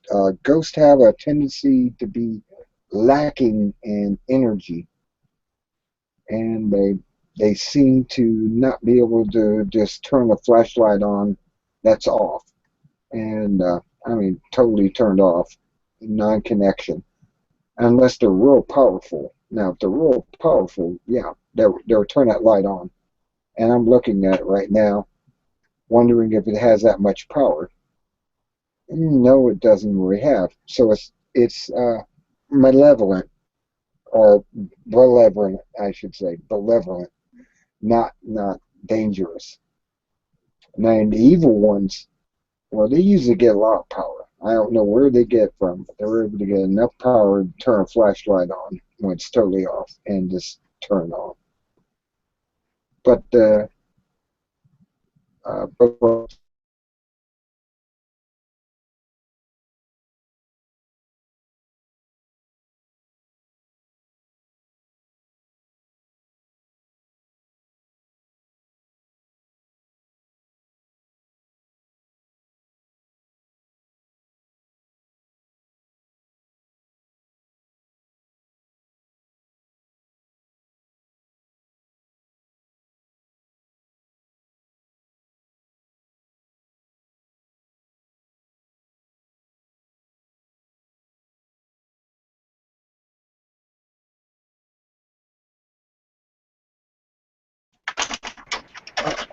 the.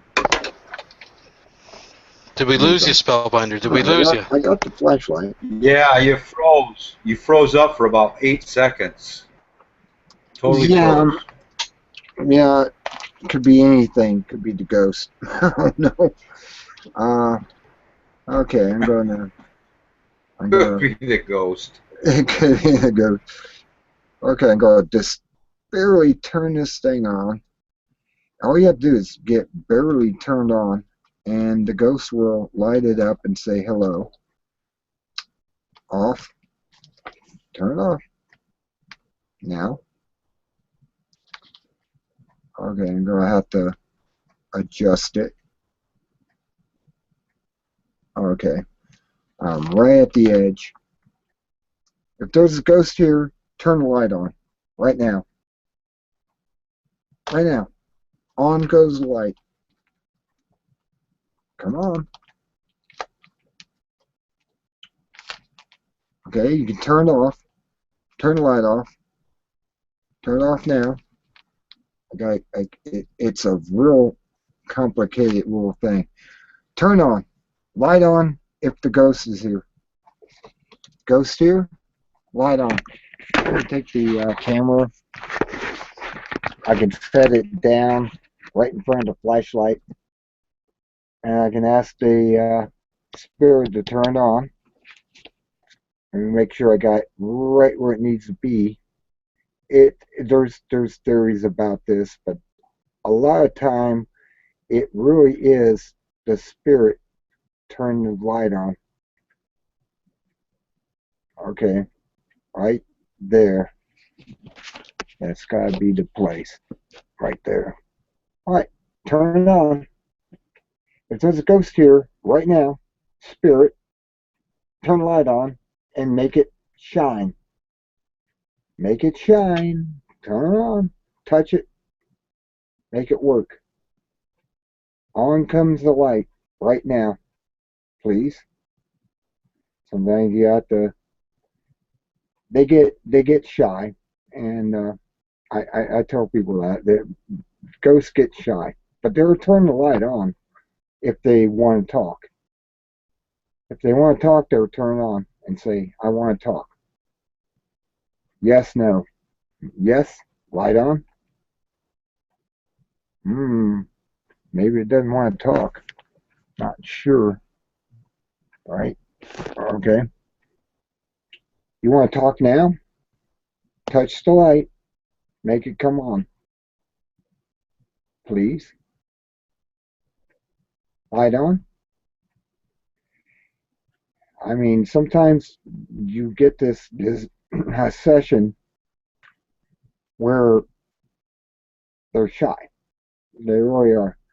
And you have to kind of touch the light, make it come on. You got energy from the light.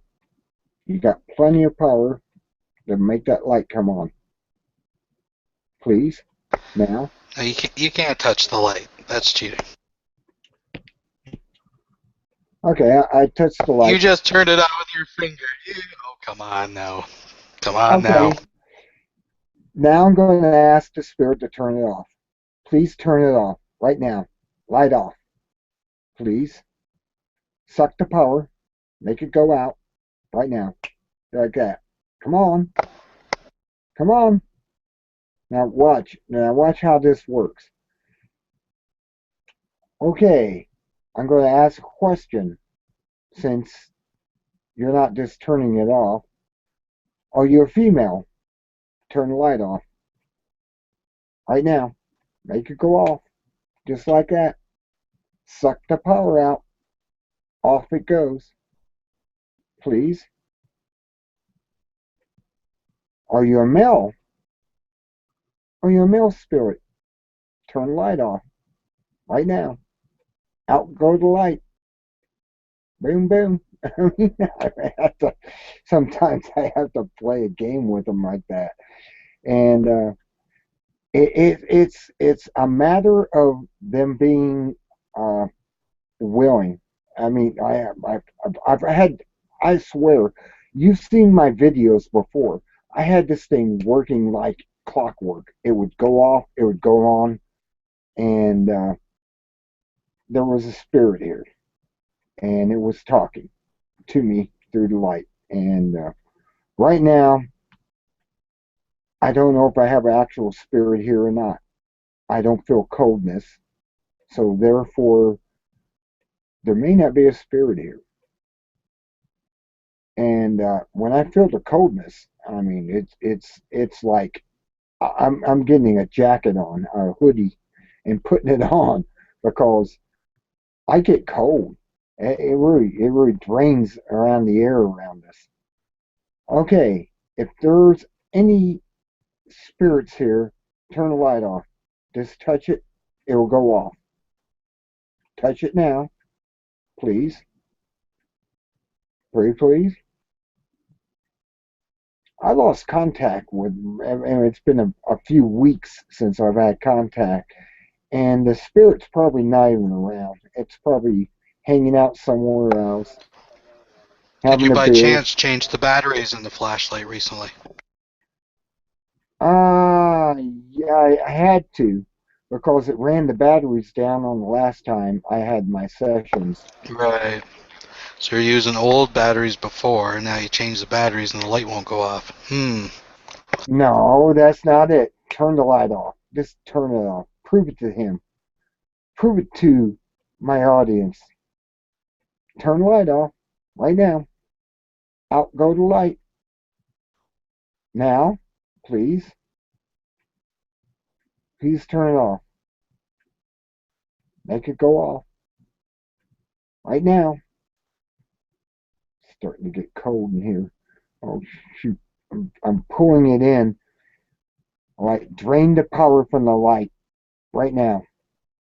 Out go the light. Please.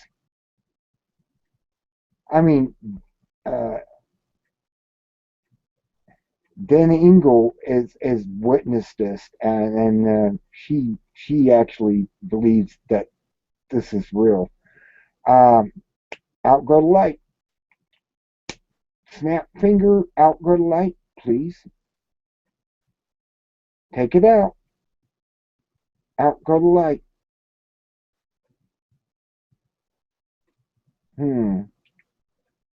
Starting to get cool in here. Really cold. Not like ghost cold, but cooling. It's like it's around, but it's not. It's not playing with the light, which it should. I mean, actually, you should just turn that off right now. I mean, off go the light, please. Out go the light right now, please.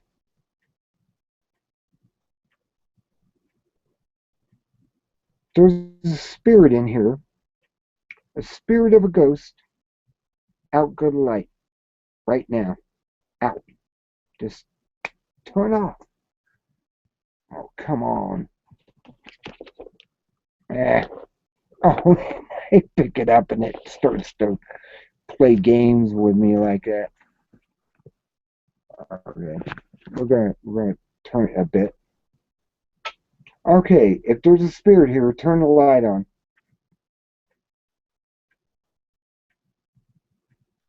Man, what is it? Monday? Monday's not a good night for spirits, apparently. But I have these, I mean, I usually have my best attempts after midnight. When it gets after midnight, it's like the ghost hour or something. And they come in, and I've read a story about ghosts. And there was actually a story that this lady was following this ghost back to her grave. She put these sticks of what was it called? They were of a certain tree, and she put it over the grave. And the ghost came to her and says, "Please take those sticks off. I have to make it back into my grave before the sun rises." And I've had that experience too. I'd be here at 4 o'clock, 5 o'clock in the morning, and still talking to the ghost. And the next thing I know is I look out the window and it's starting to get daylight, and it just stopped talking to me. They have to go back to the grave at a certain time. So there's something about that too, that they have to go back home into their grave, and almost like a vampire, I guess. I don't know. It seems to be something like that. Turn the light on if you're here. Light on right now, please. If you're here, am I by myself? Come on, turn the light on. Amazing. I've run into dry streaks like this. I usually don't even bring it on the air unless I'm in contact, because it's a thing that once you get in contact with them, you can put the camera down in front of the light, and they don't realize they're being recorded. And they don't know. And I just told her to turn the light on. Light on. If you're here right now, please turn the light on. Right now. Light up. Really? You're going to be that way? Well, no ghost here tonight. That's the only thing I can say. No ghost here tonight. I can't get the light to come on, so I mean, if they're here, all they have to do is touch it, and on comes the light, and we're in conversation. Do you want to talk tonight? Or you don't want to talk tonight? Light on if you don't want to talk tonight. Oh, come on. Let's be nice here. Please turn the light on. Just for S and G's. Shits and grins. Light on, please. Damn. I can't get the spirits to talk tonight. There is a spirit. I mean, there's one that hangs around here all the time, likes hanging around, and for some reason doesn't have any energy to turn that light on. I have no idea why. There's a light over there. Tap that light, touch that flashlight. Do it all at the same time. Make the light come on. Come on full force if you do. Please.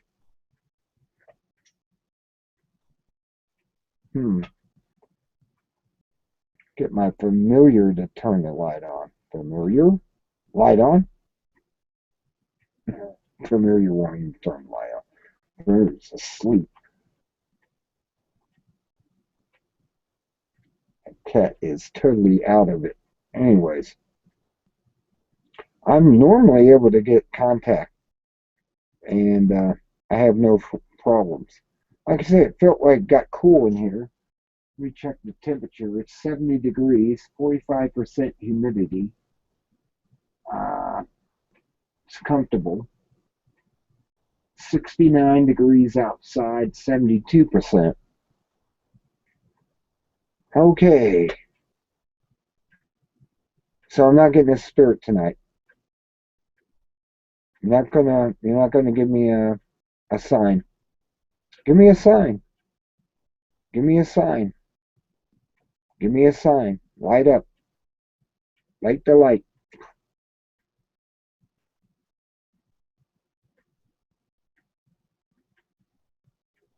Nothing. Okay. No spirit tonight. Sorry. The show's not going to go on tonight because I can't get the spirit in here to do anything. Apparently busy doing something else somewhere else, and it's not here. If it was here, it would turn the light on just like that. I mean, I mean, normally I could snap my fingers and the light will come on, and it's that. It knows what I want and it will turn the light on. Well, tonight it's not playing. It's not here. It's really not here. I don't really feel the change in atmosphere and everything when I normally feel the spirit here. And well, call it a ghost, spirit, deceased one, ghost, and I'm not getting it. Let me try something else here. I'm going to try something else. I'm going to bring out my meter.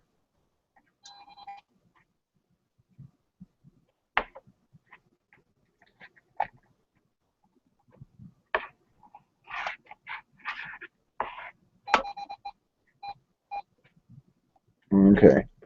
Bringing the meter out because the meter is the other thing. And if I can get this to go off, that's something different. But I'm not getting this to go off either. This is not working at all. Okay. It's going off when I get near the light, but this is the meter. This is the ghost meter. It's about a quarter way up, 3/4, and I got it here, and I'm getting it near the flashlight, and if the ghost comes near it, I'll be able to detect it. It's called a cell sensor. It picks up electromagnetic pulses, and I'll put that right there. And I'm not picking up more than 1 point, which isn't enough. I get near the computer, it starts going off. Okay. It starts giving me the light.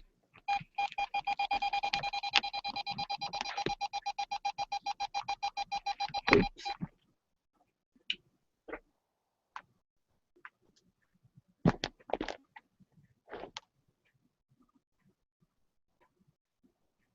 Interesting. Well, that's weird. Okay. Let's go with, are you here now?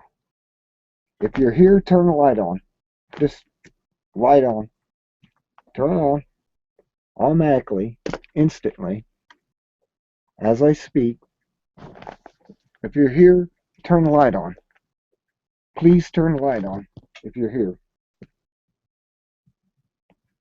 See, I normally get a response just like, I mean, it's almost instantaneous. And the spirit will just touch the light and it will come on. And, well, I'm not getting anything. There's the emptiness of the spirit world tonight. I mean, if the spirit was here, is this the female spirit I talk to normally? Are you around me? If you are, turn the light on. Turn on. Right now. Light up. Right now. If you are another spirit, turn the light on. Light it up. Right now. Please. If you are anything, turn the light on. Light it up. That's getting scary when you ask that question, but that's the point. Because scary things can happen when you just ask for anything. And I ask for anything. Light the light up. Alien? I don't want to say this. Demon? Is there a demon in here? Light the light up. Turn on. A daemon? In between a demon and a demon? It's like a good demon. A daemon. Is there a daemon in here?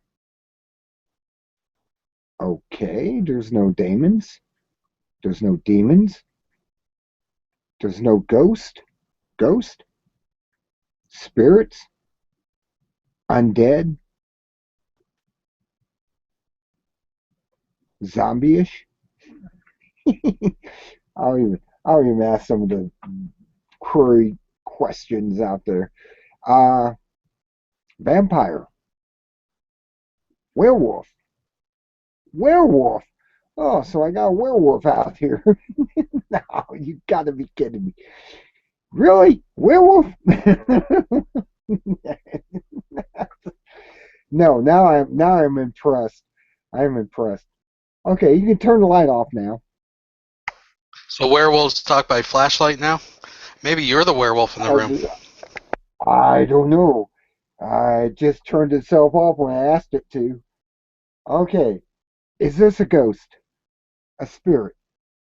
Come on, seriously now. We went through werewolf. You're not gonna you're actually gonna hold by that, are you? Okay, you're not holding by werewolf. So you're a spirit. You're a ghost. Deceased. Living amongst us. Deceased. You can turn the light back on. I mean, just S and G's. I mean, I actually went through a list and werewolf came back. It's like, uh, uh, Never a dull moment in the spirit world, eh? oh no, it's all fun and giggles in their world. Okay, you're just a spirit. You're here to talk, right? I mean, turn the light on. Say yes, please. Just say yes right now. Touch the light. Make it work. You can do it. I'm away from you enough that you can. Oh, a little blink there. Oh, okay. So you give me a little blink. Do you want to talk? Yes and no answers? That's okay. Just yes and no. Just, we're just asking. I mean, that's basically all I'm going to get out of this slide anyways, is yes and no's. So you want to talk? Okay. You like to talk. Well, touch the light again. Turn it on. Turn it on again. If you want to talk, please. If you want to talk. If you don't want to talk, you don't have to. I mean, you seem to be shy and you don't want to talk. But I know dog ghosts want to talk. If somebody's talking to them and you know that we normally can't talk between the living and the spirit, turn the light on. You know that, right? Turn on right now. Thank you. Uh, you're really shy. Are you a little girl? Are you a little boy? Are you seem not to have the energy that light work like it should. So I'm asking if you're young. Are you young? Very young? Childlike? From the graves? Amongst the distance? There you go. Okay, I understand now. So you're from the graveyard, 50 yards away. Half a football field, less. You're one of those spirits that live in those graves. That the tombstones were removed and you're there and now you're here, right? You're talking to me? Are you? Please say yes. Touch the light.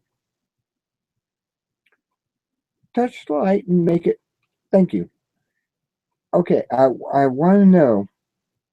You're from the nearby graveyard, right? The one that's unmarked. The unmarked graveyard. Do you? Okay. You miss not having a stone? No, you're answering me before me. It's reading my mind now. Uh okay, you're from that graveyard then. And you used to live here in this area, right? Just, you lived in the house. Old Miller's house, right? That's the house you used to live in. And that's your family graveyard right outside that house. Yes. Okay. Uh okay. I know that your graves were there. I am conscious of those. I've seen the gravestones before they're all removed and they built a house next door to that graveyard, and they removed it.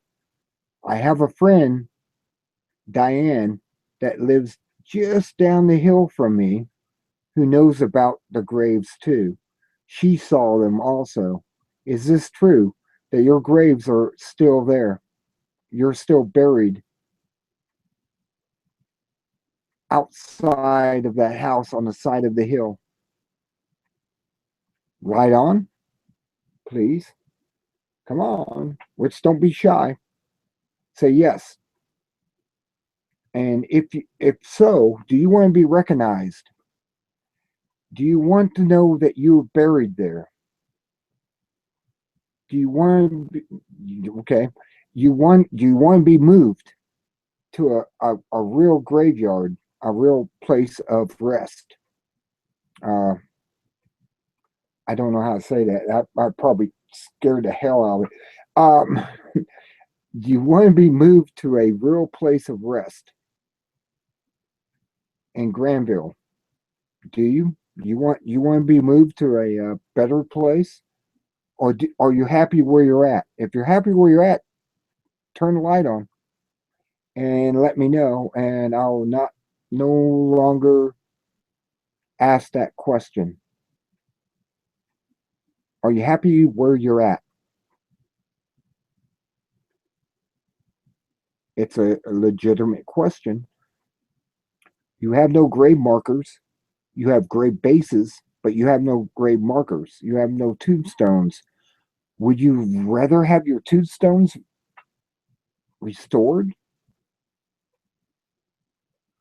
Would you not care to have your tombstones restored? Are you happy where you're at? Basically, I'm just saying. I want to know how you think. Touch the light. Say yes or no. Yes. Light on. Okay. You apparently are not happy where you're at, right? Is this so? I know every one of you. I've seen the gravestones inside the garage. And old man Miller took those gravestones off of there and put them in his garage. And it's a family graveyard. It's for a family in 1800s. This was the 1800s, right? 18, 19. Turn the light on. 19, 18. 18. Okay. Okay. It was 18. And you were buried out there a long time. I mean, these were sandstone tombstones. Yes. And I have no problem. Yes. And what do you want to know? Do you want to be moved? Do you want to be reburied in a proper graveyard? Or was that,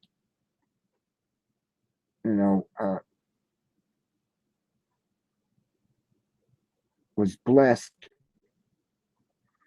Oh, you are literally lighting up now. Oh my golly. Okay, if you want to be moved, turn the light off. Just off. If you want to stay,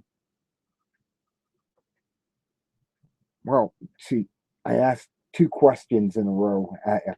Okay, well, I have to re-ask this question. Do you want to be moved? Do you want your grave moved to a proper burial ground? Are you happy where you're at then? That's the second question. It's separate from the first. If you're happy where you're at, turn it on right now. Like that. Like, okay, you're neither happy or depressed. You're just there, right? I mean, really? You want to stay there? Is that what you're saying, basically? You want to stay where you're buried. Do you want to stay there where you're buried? In the unmarked graves. Light on. If you're happy. If you're happy, that's great. Turn the light on and say so. Say if I'm happy and I want, okay.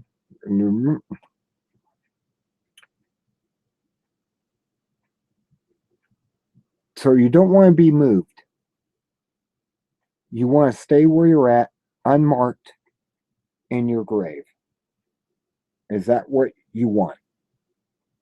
There's no markers there, no tombs saying who you were or where you came from. I just know it was 1800s when I saw the graves, when they still had some of them with the stones up. And I knew you were from 1897 or something of that nature. 1887. I'm trying to remember. It's been a long, long time since I saw those stones when I was a kid. I was a little boy, and I used to run out there, and some of the stones already were put in the garage. They fell over or whatever. And there's like 8 graves out there. Is that right? 8? Yes, 8 graves. And maybe more. I don't know. I think I counted 8 a long time ago. Okay. You can answer me by saying you're happy where you're at, by turning the light on. Are you happy where you're at? Or is it okay? I mean, just a normal question. I just want to know if you're okay where you're buried over there, and you're not being disturbed or anything. So that's a good thing. So are you happy? You're in between 2 houses. Do you haunt those houses? Do you haunt the house next door that was built next to your graveyard, your resting place? Do you haunt them? No. Well, that's good that you don't haunt them. It's always good that you don't do that. You're benevolent and you don't, as long as they don't disturb you, you don't disturb them. Is that correct? Light on, please. Just turn the light on. Touch the light and make it light and say yes. We're benevolent. We don't harm anything. We don't even poltergeist, right? You don't do any of that, do you? Okay, that's good. You're a good ghost. Good ghosts are always nice ghosts. And I always like talking to nice ghosts. I'm actually in love with nice ghosts, and I always think of them as, souls that are forgiven, heaven bound, and all that. Christian. You're a Christian, right? Light on. Just turn on for a second. Just flash. It doesn't matter. You're a Christian, right? I mean, you do believe in the good book and Jesus, and may Jesus Christ see your souls. Is that good?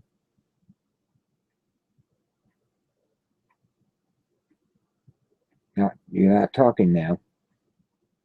Okay, we're not getting anything out of this ghost anymore. The ghost decided that it's going gun shy on me, and it was always gun shy since I talked with it. Could just barely turn the light on and stuff. And a couple of times it turned it on real bright, and that was cool.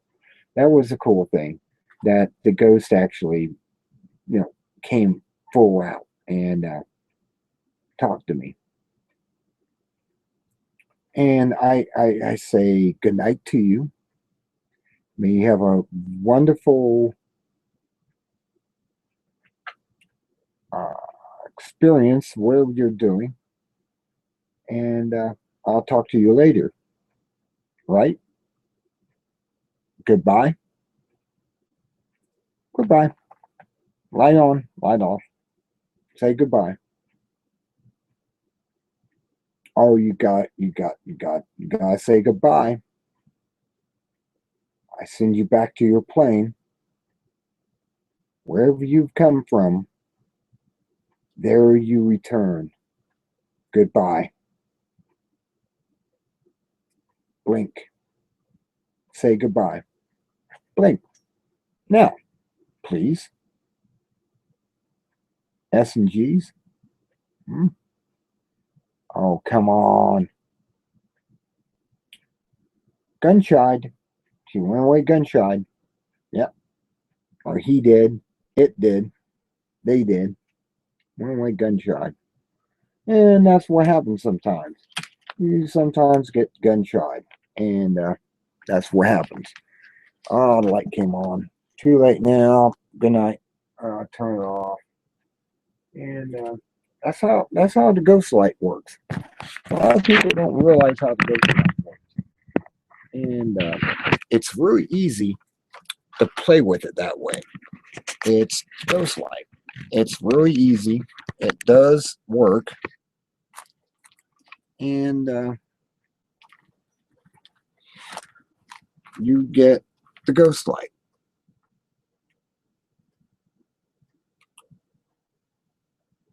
Okay, that stuff behind me, but I don't know what it is. Some red. Okay, ghost light. How you use the ghost light? Well, that's how you use it. That's basically the training that you need to use the ghost light. You can bring it on, talk to a spirit, whatever, and and the ghost light will work. Okay. Well, that's the broadcast for tonight, I guess. It's 10:50. Been on for a few hours. And everyone I knew walked away. And I lost secular opinion. And I lost TJ. Both of them left the group.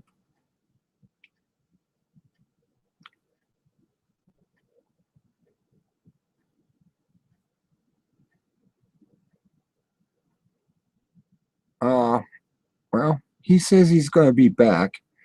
TJ says he's going to come back, and I'm going to hang around, I guess, until he does.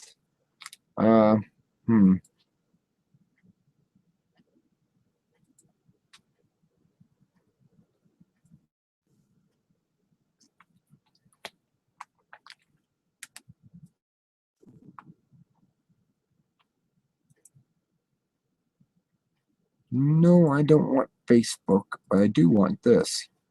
If I could get this to come on, that would be kind of cool.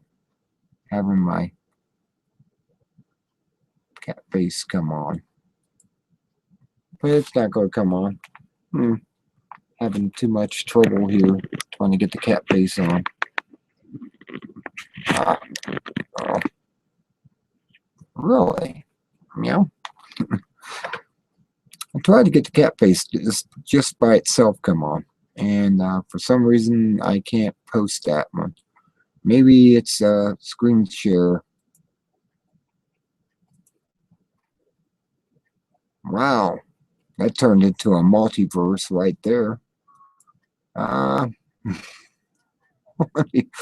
multiverse.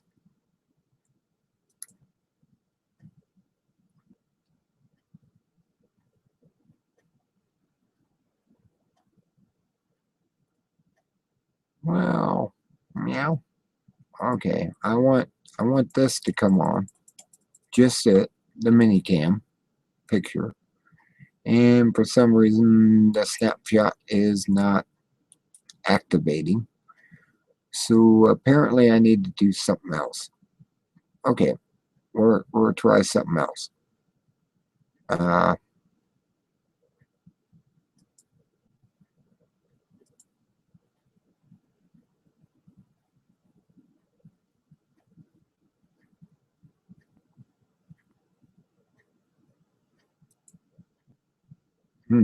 That's not it.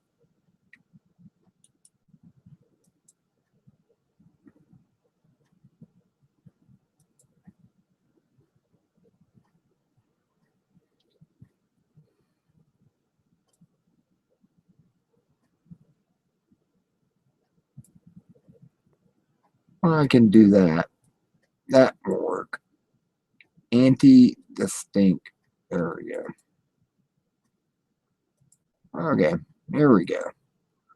I can put that on. And I can turn cameraman off. Put on anyone wants to come on. Okay. I'll take a break for about a minute. And I'll be right back. Anyone wants to come on, just jump on in. I mean, you know, I have nothing. You have something right here.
Now, oh, it's two people on here. Well, you all can come on in anytime you want. Channel's open. Here, I even give you something. How you like this? Wait. Oh shoot. Now it's doing that. I know I had this open.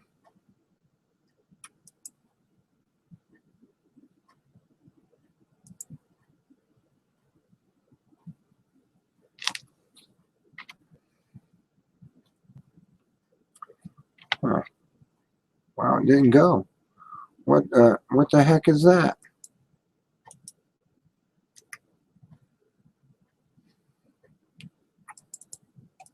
Oh, you fucker. You want to play that. Okay.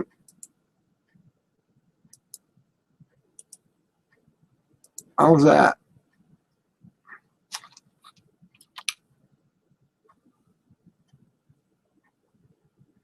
There you go. You got a link on. Get in here and talk. Quit messing around. Talk. Talk, talk, talk. You're going to talk, talk, talk. Or you're going to be quiet and not talk. I don't know why you people don't talk. I always can't understand why nobody talks on here. I'm like, what the heck? All you have to do is talk. It's 10:39. Well, was 10:39. Now it's 10:57. It's 11 o'clock. And you can talk. Come right on the air and talk. Why listen in when you could be part of the audience? What seems to be the major malfunction about being part of the audience?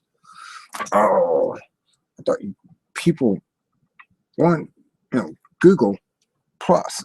It's not for me just to talk, but for me to have people to talk to. And that's why I thought I was under talk. I mean, I can, I'm staring at you like that. Yeah. And I can add followers back on here. I can do that. I can do customers, wherever they are, VIPs, wherever they are, team members, wherever they are, and I saw, and invitation posted. Now, that should give you an automatic link right onto this channel. Automatically, you're able to speak, get on here, talk, have a conversation with me, whatever. I'm gonna put this in there. There. I don't know why I put in there, but put zinc. Zinc, 50 milligrams of ionic zinc.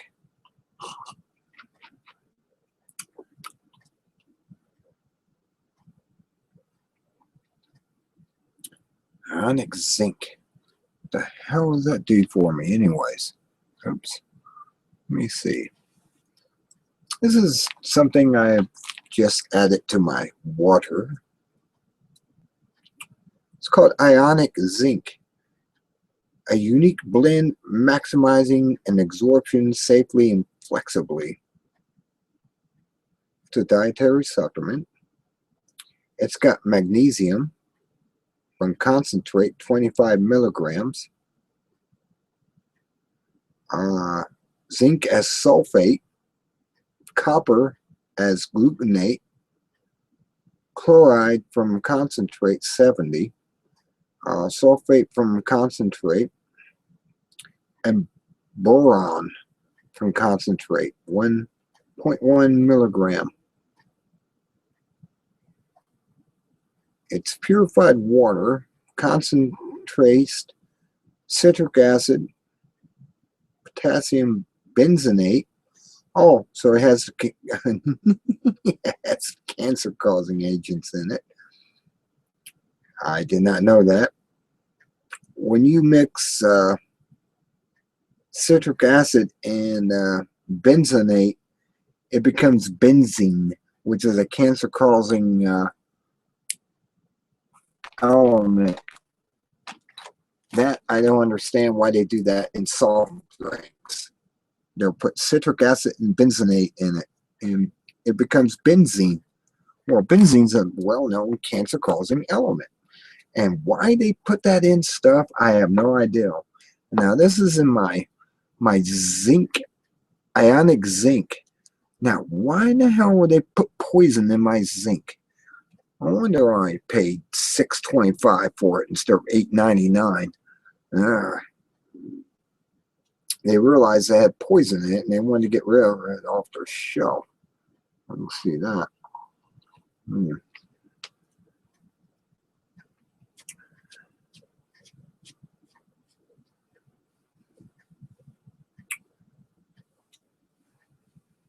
Oh, I should change my pants out so I have something to wear when I go somewhere. No, it's ridiculous. Anyways, he said he'd be back. Well, where are you, TJ? TJ?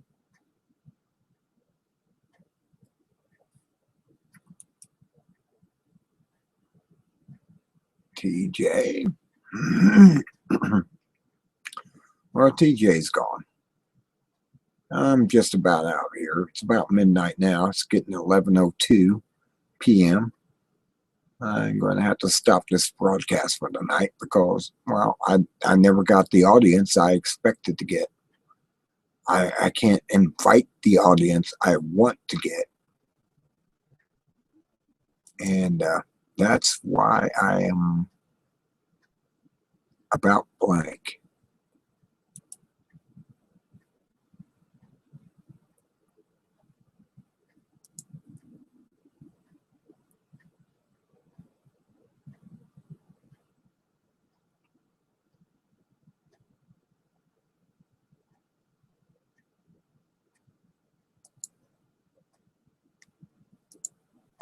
Okay.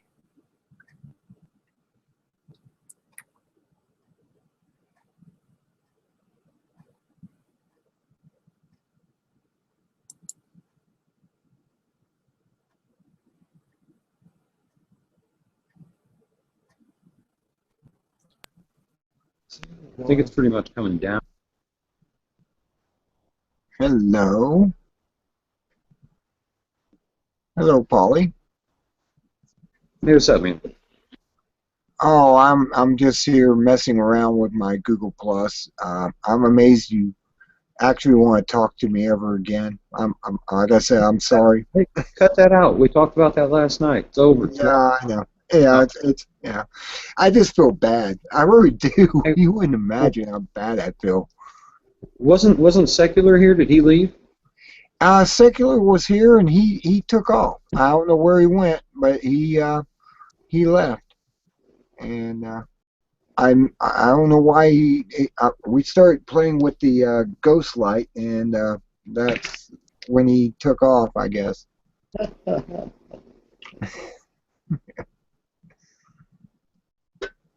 Yeah, but I'm still here. I mean, I'm hoping TJ was coming back, but he hasn't made it back yet. I think he took his dog for a walk or something, and Gotcha. All right. Well, look, man, I'm just kind of chasing Secular right now. I'm going to catch him real quick, and I'll swing back through. okay, no problem. Later. All right, later.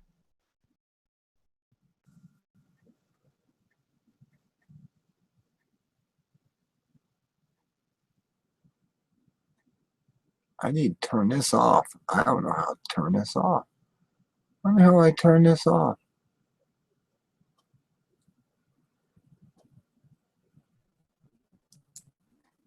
Hey, that's what I need to do. Okay, that's what I need to do. All I need to do is turn that off. Yeah, he was there and start playing with the ghost light, and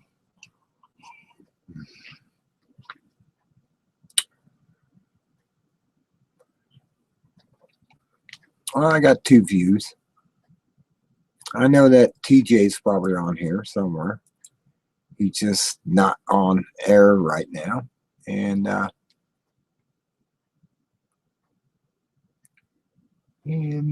really don't have Hangout Toolbox. I have no idea what that does. It apparently gives me something.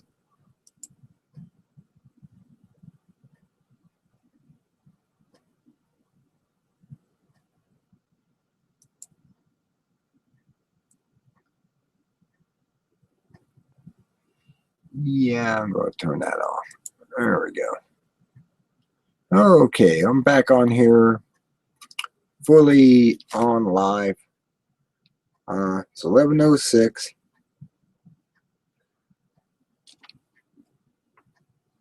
And had a bad day a week ago, but that's aside the point. I mean, there was nothing. Never mind. Don't need to talk about it. It's one of those things you just don't need to talk about. Though I'm so outside right now, I don't have anyone to talk to, which is kind of screwy because I normally, or at least have a person to talk to, somebody. I have 2 viewers, and none of them are communicating, and I don't know why. I mean, like I said, I have 102 people, and I can't get anyone on here on Monday night early. And a lot of these people are probably even West Coast, which means it's 3 hours earlier than it is now, 11:07. I usually get people in Britain on about this time, which is 5 hours ahead. But you know, it's just depends. It's like, I don't know how these people work. I mean, I'm in between. I'm basically on vacation, so it's like I'm all right.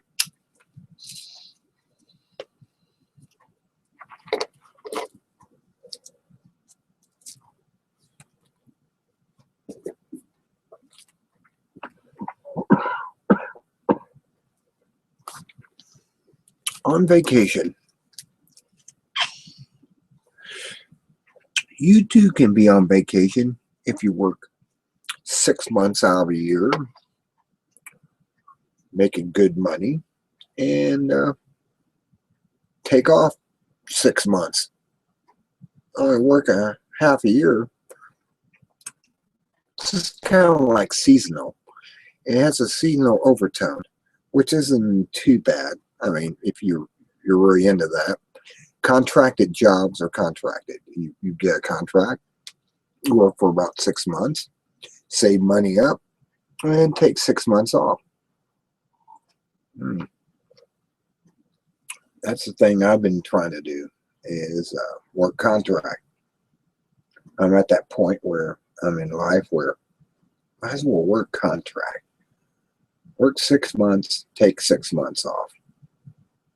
And just work a half a year. It's kind of like part-time. Well, you're making good enough money that part-time is good. And that does happen. I mean, you run into part-time employment like that. I mean, they're willing to pay you $19, $20 an hour for 6 months. Well, if you have no bills, actually, you can save at least $4,000 or $5,000 up and spend it majorly. And you can, you know, you can buy in all types of stuff. I'd really like to get a home job where I just work off the computer, and that's what I do. I don't have to go out and do physical work anymore for the rest of my life. I'd like to get a catalog.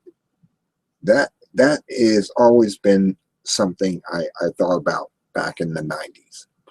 They had these things saying, well, all you have to do is buy this catalog. It has stuff in it. You put your name on it. You sell this stuff. You get a percentage of what you sell. You're sitting on a beach in the Caribbean with a laptop, and you're just filling out orders. That's all you do is fill out the orders. They have a drop shipment where they package everything up for you, handling, shipping and handling. Everything's taken care of. All you have to do is do the receipts, and you're moving merchandise. Well, that's always been a cool idea to me. Or I just sit back and fill out the invoice. The invoice is all you have to worry about. Really, it's such a cool job, and you can make hundreds of thousands a year doing it. And it's just gotta have a catalog that you get out to everyone. And that's the biggest thing, is getting the merchandise pictures out there, so people want to buy something. They just buy something, and it comes to you. You do the invoice, you process the invoice. Next thing you know is, 3 to 6 weeks, the product is delivered in the mail, because that's how a lot of these are done. They'll actually tell you that it's 3 to 6 weeks you'll get your product. And well, yeah, it's drop shipment. it gets to this place where these people are pickers and cherry pickers and stuff like that, and they pick the stuff, put in a box, and they have it go through the processing. I've worked at one of those places. I know how exactly how this stuff works, and the guy behind all this is sitting on the beach in the Caribbean, and he's just processing invoices. That's all he does. Process invoices. Works 5-6 hours a day processing invoices. The rest of the time he has off. God, it's a beautiful idea. Yeah, that happens.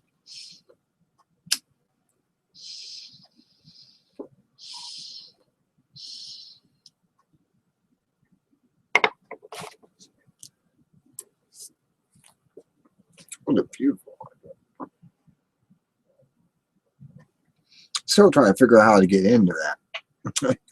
That's one of those things that's kind of, how do you actually get involved in something like that? I mean, really. I mean, is there a technique or something you have to go through to get involved in drop shipments? And all you do is process the invoices? Always wondered about that. That's one of my few things I'd like to get involved in is drop shipment and start my business that way. It's my own little business. I don't have to be anywhere. I don't have an office or anything to be in. All I have to have is a laptop and Wi-Fi, and there you go. You're in business. That's it.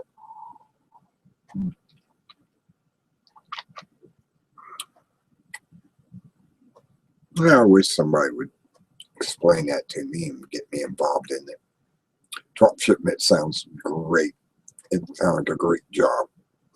The catalogs and stuff you have to send out to people. That's the iffy part of the whole thing.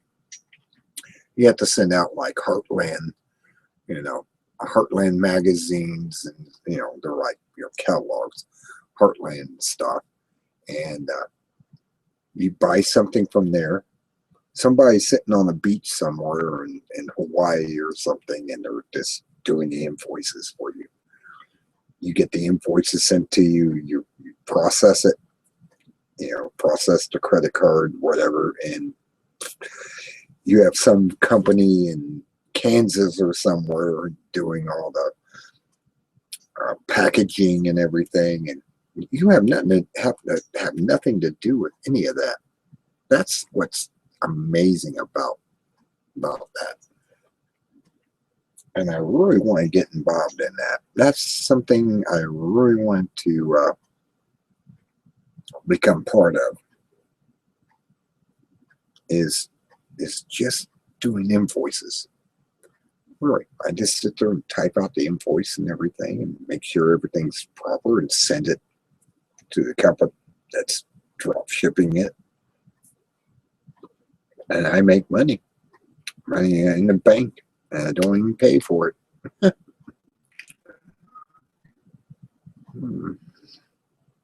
Yeah, that is my dream, is getting involved in that. If I can figure out how to do it, is this.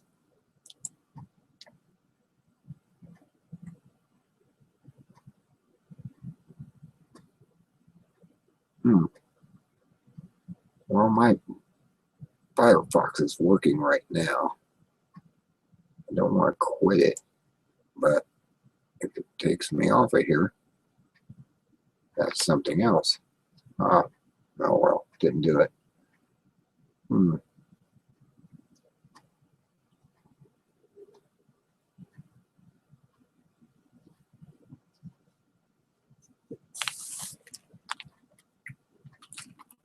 We'll have to do more research on that.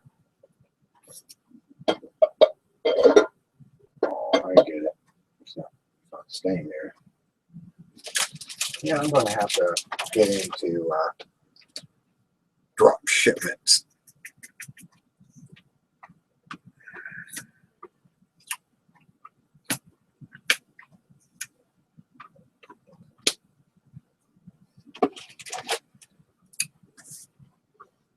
It's the only way to make money in today's world, I guess.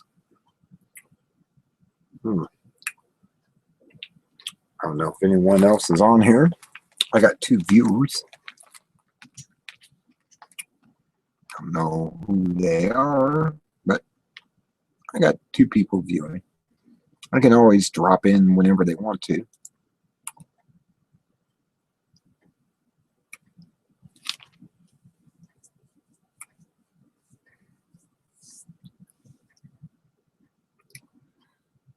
Yeah, anyone can drop in. I may do research on that. That may be something to do research on.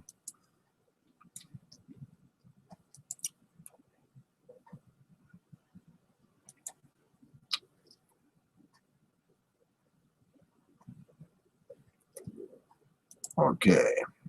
Oops. Jumped up there really high.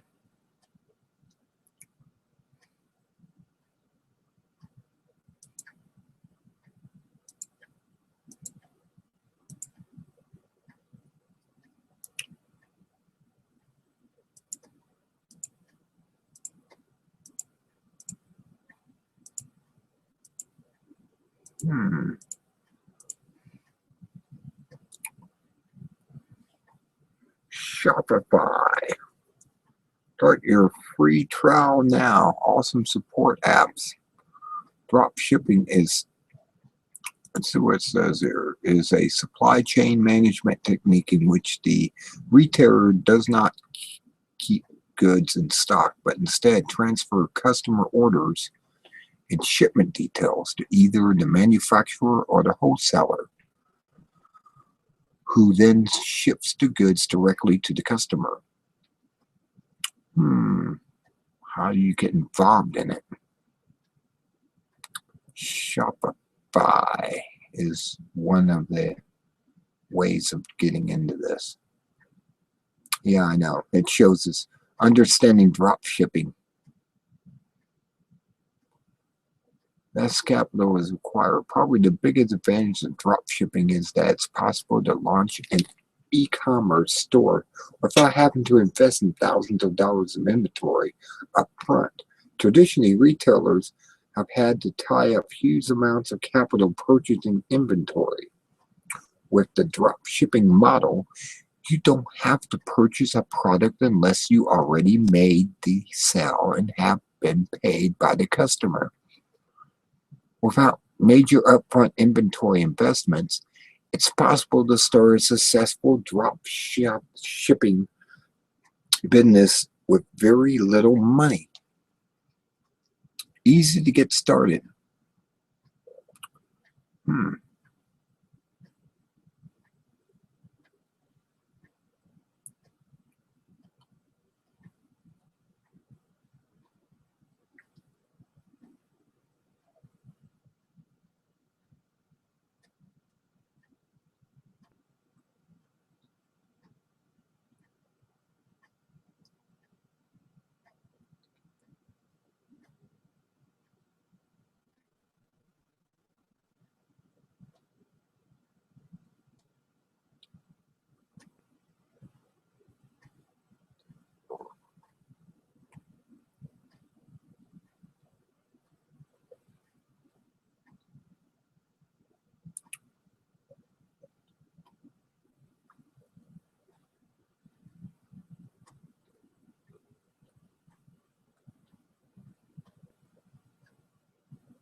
Stock all your own items. It's relatively simple to keep track of which items are in and out of stock.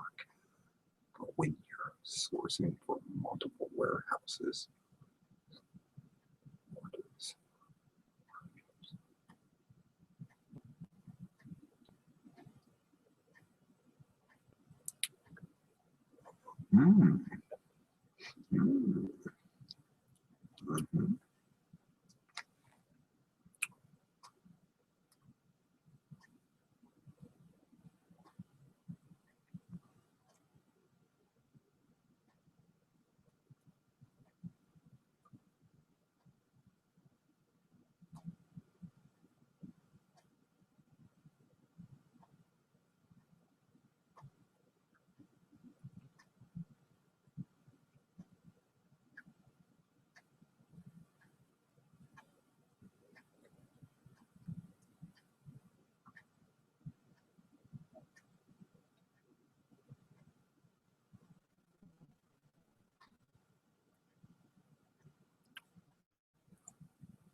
14-day trial today.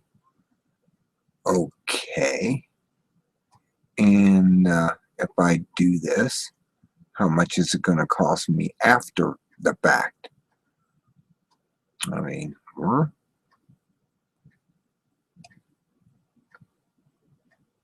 the ultimate guide to drop shipping. It's one of those things where, well, I see that they actually show the guy sitting down in the raft with his laptop doing his work, and then they say, no, that's not how easy it is. It's not that easy.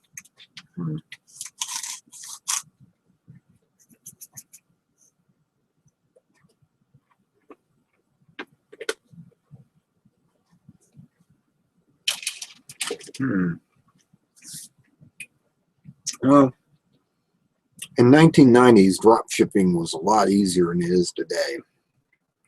Apparently. And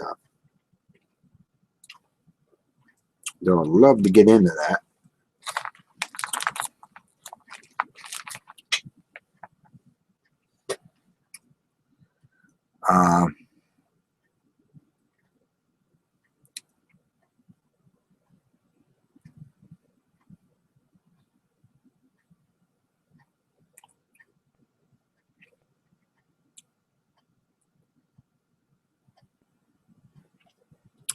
Benefits. Less capital is required. Easy to get started.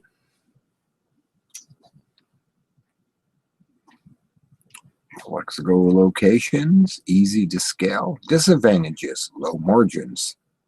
That's where you run into problems. Inventory issues. Yeah. Shipping complexities. Supplier errors. Have you ever been blamed for something that wasn't your fault, but you had to accept responsibility for the mistake anyway? Even the best drop shipping suppliers make mistakes fulfilling orders, mistakes for which you have to take responsibility and apologize. And mediocre and low quality suppliers will cause endless frustration with missing items, botched shipments, and low quality packing, which can damage your business reputation. Is it worth it? As we initially warned, drop shipping isn't a perfect, stress-free way to build a successful business. The model has some definite advantages, but come with a number of built-in complexities and problems you'll need to be able to address. We'll be examining these problems and how to best address them in future chapters. The good news is that with some careful planning and consideration, most of these problems can be resolved and need not prevent you from building a thriving, profitable drop shipping business.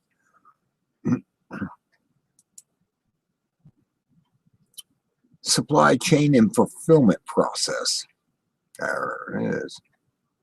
Supply chain is a fancy term describing the path a product takes to go from conception through manufacturing and finally into the hands of a customer. If we were talking with hardcore supplier chain getters, they insist a product supply chain reaches all the way to the mining of the materials like oil and rubber used to manufacture an item. But that's a little intense. For purposes of this guide, we don't need to get quite that detailed.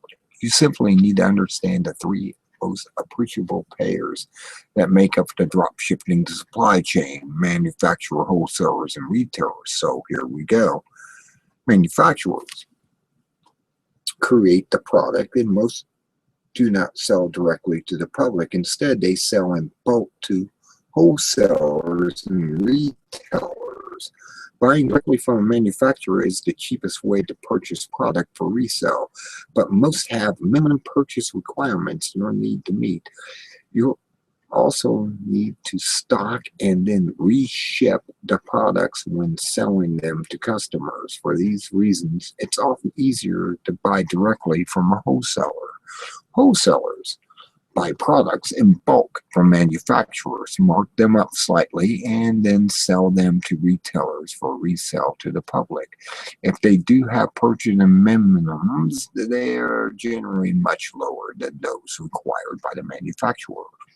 Wholesalers will usually stock products by dozens, if not hundreds, of manufacturers and tend to operate in a specific industry or niche. Most are strictly wholesaler operators, meaning they sell only to retailers and not directly to the general public. Retailers. A retailer is anyone who sells product directly to the public at a markup. If you run a business that fulfills your orders via drop shipping suppliers, you're a retailer. Drop shipping is a service, not a role. You'll notice that drop shipper isn't one of the players listed in the supply chain. Why? Because any of the three manufacturer, wholesalers, or retailers can act as a drop shipper. If a manufacturer is willing to ship its product directly to your customer, is drop shipping on your behalf. Similarly, a retail merchant can offer to drop ship, although its pricing won't be as competitive as the wholesaler because it isn't buying directly from the manufacturer. Just because someone claims to be a drop shipper does not mean that you're getting wholesale pricing. It simply means the company will ship products on your behalf. To get the best pricing, you want to make sure you're working directly with a legitimate wholesaler or manufacturer, a topic we'll be covering in depth in the next chapter. Drop shipping in action, the order process. Now that you understand the players involved, let's take a look at how a drop ship order gets processed. To illustrate, we'll follow the order placed with a theoretical store, a phone outlet, and online merchant that specializes in accessories for smartphones. Phone outlet drop ships all of its products directly from a wholesaler we'll call wholesale accessories. Here's a sample of how the entire ordering process might work. Okay, step 1. Customer places order with a phone outlet. Mr. Allen needs a case for his new smartphone and places an order via a phone outlet online store. Once the order is approved, a few things happen. Phone outlet and Mr. Allen get an email confirmation like identical to of the order that is automatically generated by the store software. Mr. Allen payment is captured during the checkout process and will be automatically deposited into the phone outlet's bank account. Okay. Step 2. Phone accessory outlet places order with its supplier. This step is usually as simple as phone outlet forwarding the email order confirmation to a sales representative at Wholesale Accessories. Wholesale Accessories has phone outlet credit card on file and will bill it for the wholesale price of the goods, including any shipping or processing fees. Note, some sophisticated drop shippers will support automatic XML, a common format for inventory files, order upload, or the ability to place the order manually online. But email is the most common way to place orders with drop shipping suppliers because it's universal and easy to use. Step 3. Wholesaler accessories ships the order. Assuming the item is in stock and the wholesaler was able to successfully charge phone outlet's card, Wholesaler Accessories will box up the order and ship it directly to the customer.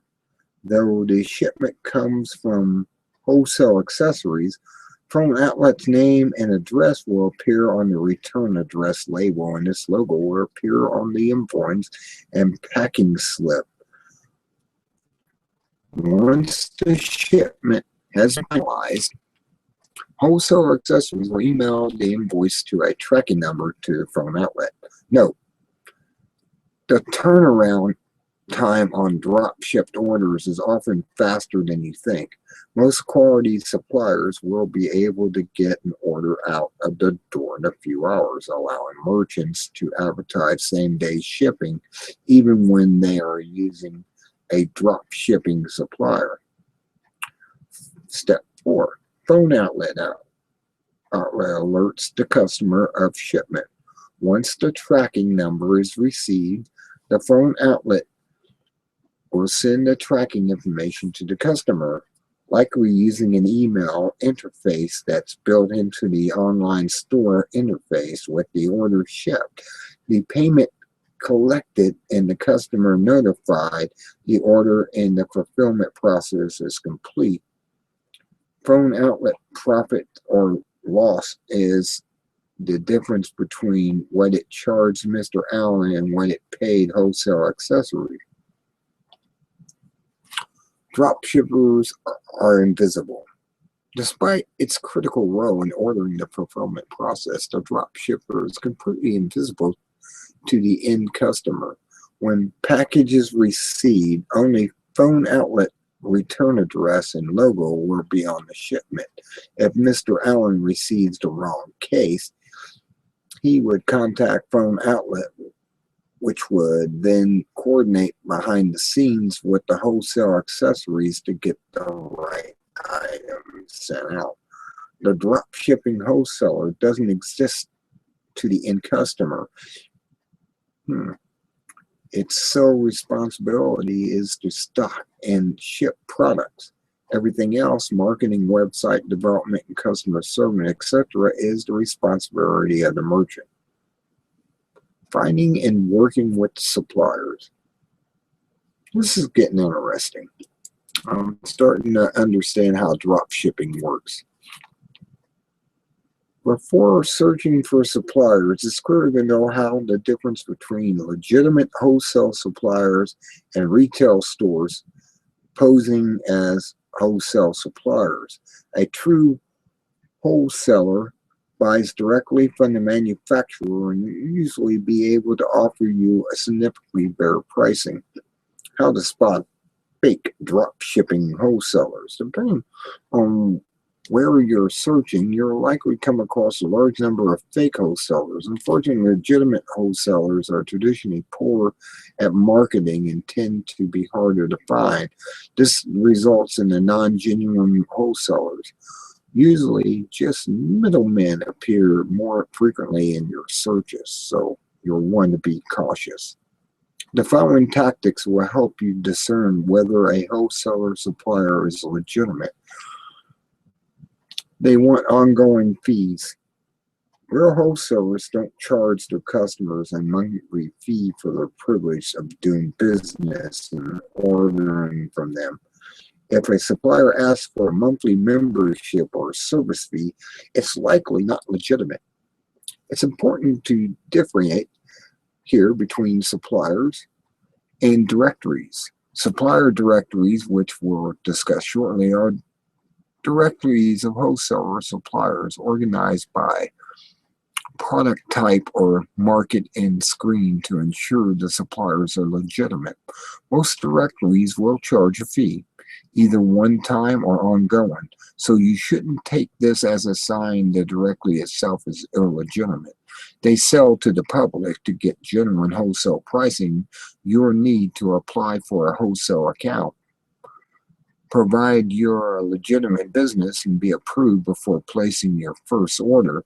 Any wholesale supplier that offers product to the general public at wholesale prices is just a retailer offering items at an inflated prices. But here are some of the legitimate drop shipping fees you'll likely encounter. Pre-order fees. Many drop shippers will charge a pre-order drop shipping fee that can range from $2 to $5 or more, depending on the size and complexity of the items being shipped. The standard in the industry, as the cost of packing and shipping individual orders are much higher than shipping a bulk order. Minimum order sizes. Some wholesalers will have a minimum initial order size, which is the lowest amount you have to purchase for your first order. They do this in order to filter out window shopping merchants that will waste their time with questions and small orders but won't translate into meaningful business. If you're drop shipping, this could cause some complications. For example, what do you do if a supplier has a $500 minimum order, but your average order size is around $100? You don't want to pre-order $500 of product just for the privilege of opening a drop shipping account. In this situation, it's better to offer a prepaid the supplier $500 to build a credit with them to apply against your drop shipping orders. This allows you to meet the supplier's minimum purpose requirements as you're committing to buy at least 500 in product, without having to place a single large order without any corresponding customer order. Finding wholesale suppliers. Now that you can spot a fraud from the real deal, it's time to start searching for suppliers. You can use a number of different strategies, from more effective than others. The methods below are listed in order of effectiveness and preference, with our favorite methods listed first. Contact the manufacturer. This is our favorite way to easily locate legitimate wholesale suppliers. If you know the products you want to sell, call the manufacturer and ask for a list of its wholesale distributors. You can then contact these wholesalers to see if they drop ship and inquire about setting up an account. Since most of the wholesalers carry products from a variety of manufacturers, this strategy will allow you to quickly source a selection of products within a niche you're exploring. After making a couple of calls to lead manufacturers in a niche, you'll quickly be able to identify leading wholesalers in that.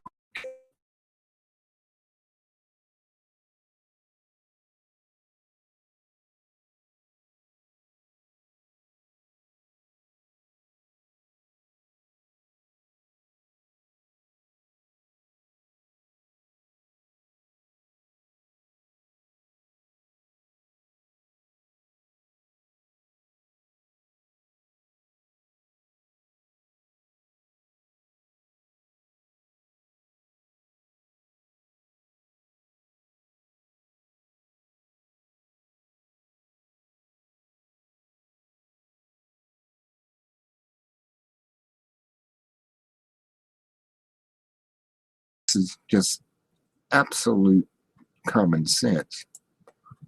Hello.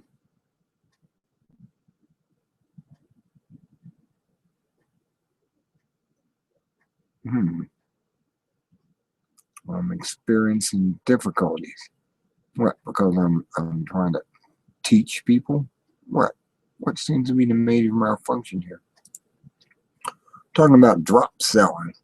Don't judge by the website. Wholesalers are also notorious for having poorly designed 90s style websites. So while a quality site may indicate a good supplier in some cases, many legitimate wholesalers have cringe-worthy homepages. Don't let the poor design scare you off.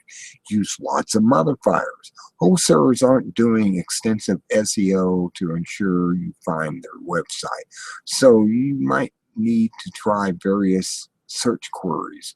Don't stop at just product, wholesaler. Just try using modifiers such as distributor, reseller, bulk.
Why do you do that?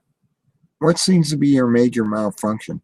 I'm sitting here talking about drop shipping and how you can make $1 million a year, and you're gonna shut me off? Go put me on mic off? Really? Really? I'm trying to explain to people how they can make $1 million a year, and what do? You turn my mic off. Huh. I guess you want to be living on the street in a box, taking welfare. Apparently, that's easier for you than actually making a profit out there in life. Okay, $1 million a year. Okay, you don't want to make $1 million a year. You can play that game. I can't believe that somebody turned my mic off while reading all this information that was just it's valuable information on how to do drop shipping and how you can start your own business living on a beach in the Caribbean with a laptop, doing this business and making $1 million a year. You must be ignorant if you turned me off. You apparently didn't understand. Somebody turned my mic off, and I just went back to check because I'm almost 3/4 of the way through drop shipping and how you make $1 million a year doing that type of stuff. Where all you're doing is filling invoices. That's all you do. You sit on a beach in the Caribbean, drinking Mai Tais and enjoying the surf, and you're sitting there with a laptop and you're making $1 million a year. Okay, nobody wants to make $1 million a year. That's good. Let's just leave it up to the fat cats who run Wall Street, the banksters, and let them take your money from your accounts and put you on the street in a box, and I guess you'll be all right when you're living in a box on the street. Apparently, that's what these people want. Whoever turn my mic off wants to live in a box in the street and don't want to know how to make $1 million a year. I was just trying to tell that. I was just trying to give the education. Well, apparently there's people out there that want to live in a box on the street. You know, shower once a year or something, and they're happy with that. Okay, go and play that. I can't believe they cut me off. I was here live, and my microphone's been cut off for I don't know how long. I went through a couple of chapters of how to make millions of dollars doing drop shipping, where all you do is fill out the invoices, and they figured they didn't want anyone to know that. They want us to be poor, weak, and dying, I guess. All right. Mm-hmm. Okay. That's what they want. I'm going to get off here. It's 12:06. I'm tired of being on here. I went trying to teach people what drop shipping is all about and how to make buku amount of money. But apparently somebody didn't want anyone to know that. I'm impressed. I'm going to go for it. I'm going to go for drop shipping. Well, I can sit on the beach in the Caribbean and make millions of dollars a year selling product. And that's it. And all I do is do the invoices. That's the key to it. It's doing the invoices. All you have to do is do the invoices. I mean, I just looked this up. I just Googled it, and I came up with drop shipping. I mean, I ain't going to tell you what the site is. I'm going to leave it up to you to do your own research.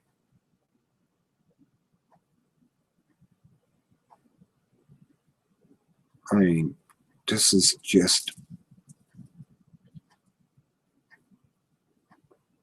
wow. You wouldn't imagine how they give you an absolutely education and how this works and how you can make money drop shipping. I mean, you don't even have to actually put out the catalogs even. They got to a point where these companies put the catalogs out. You're just processing the invoices for them, and they're packaging and doing everything and the shipping fees, and you have nothing to have to do with that. And you're making over $200 a day. I don't know how you can pass that. I mean, really, how can you pass $200 at least a day, up to maybe $1,000 a day? Oh yeah, you could be making buku bucks. Not $1 million project, and I thought it was awesome. Well, I don't think it's awesome anymore because nobody cares. They shut me off. Why'd they do that? Nobody cares about making money. They just want to be poor and live as a bum or something. I don't know what their deal is.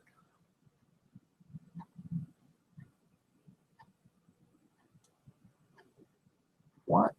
I don't even host alien like. My God. And so that was straight face. Okay. Oh, I get it. It's not a joke.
Oh, I can shut it off. Okay, I'm going to stop broadcasting now. This is over. It's 12:10. Time to turn it off. And the cat's going to be digestible with cat tail sauce. Yeah, cat tail. Oh, we'll cook that tail cat. Got cat tail sauce. Anyways, good night.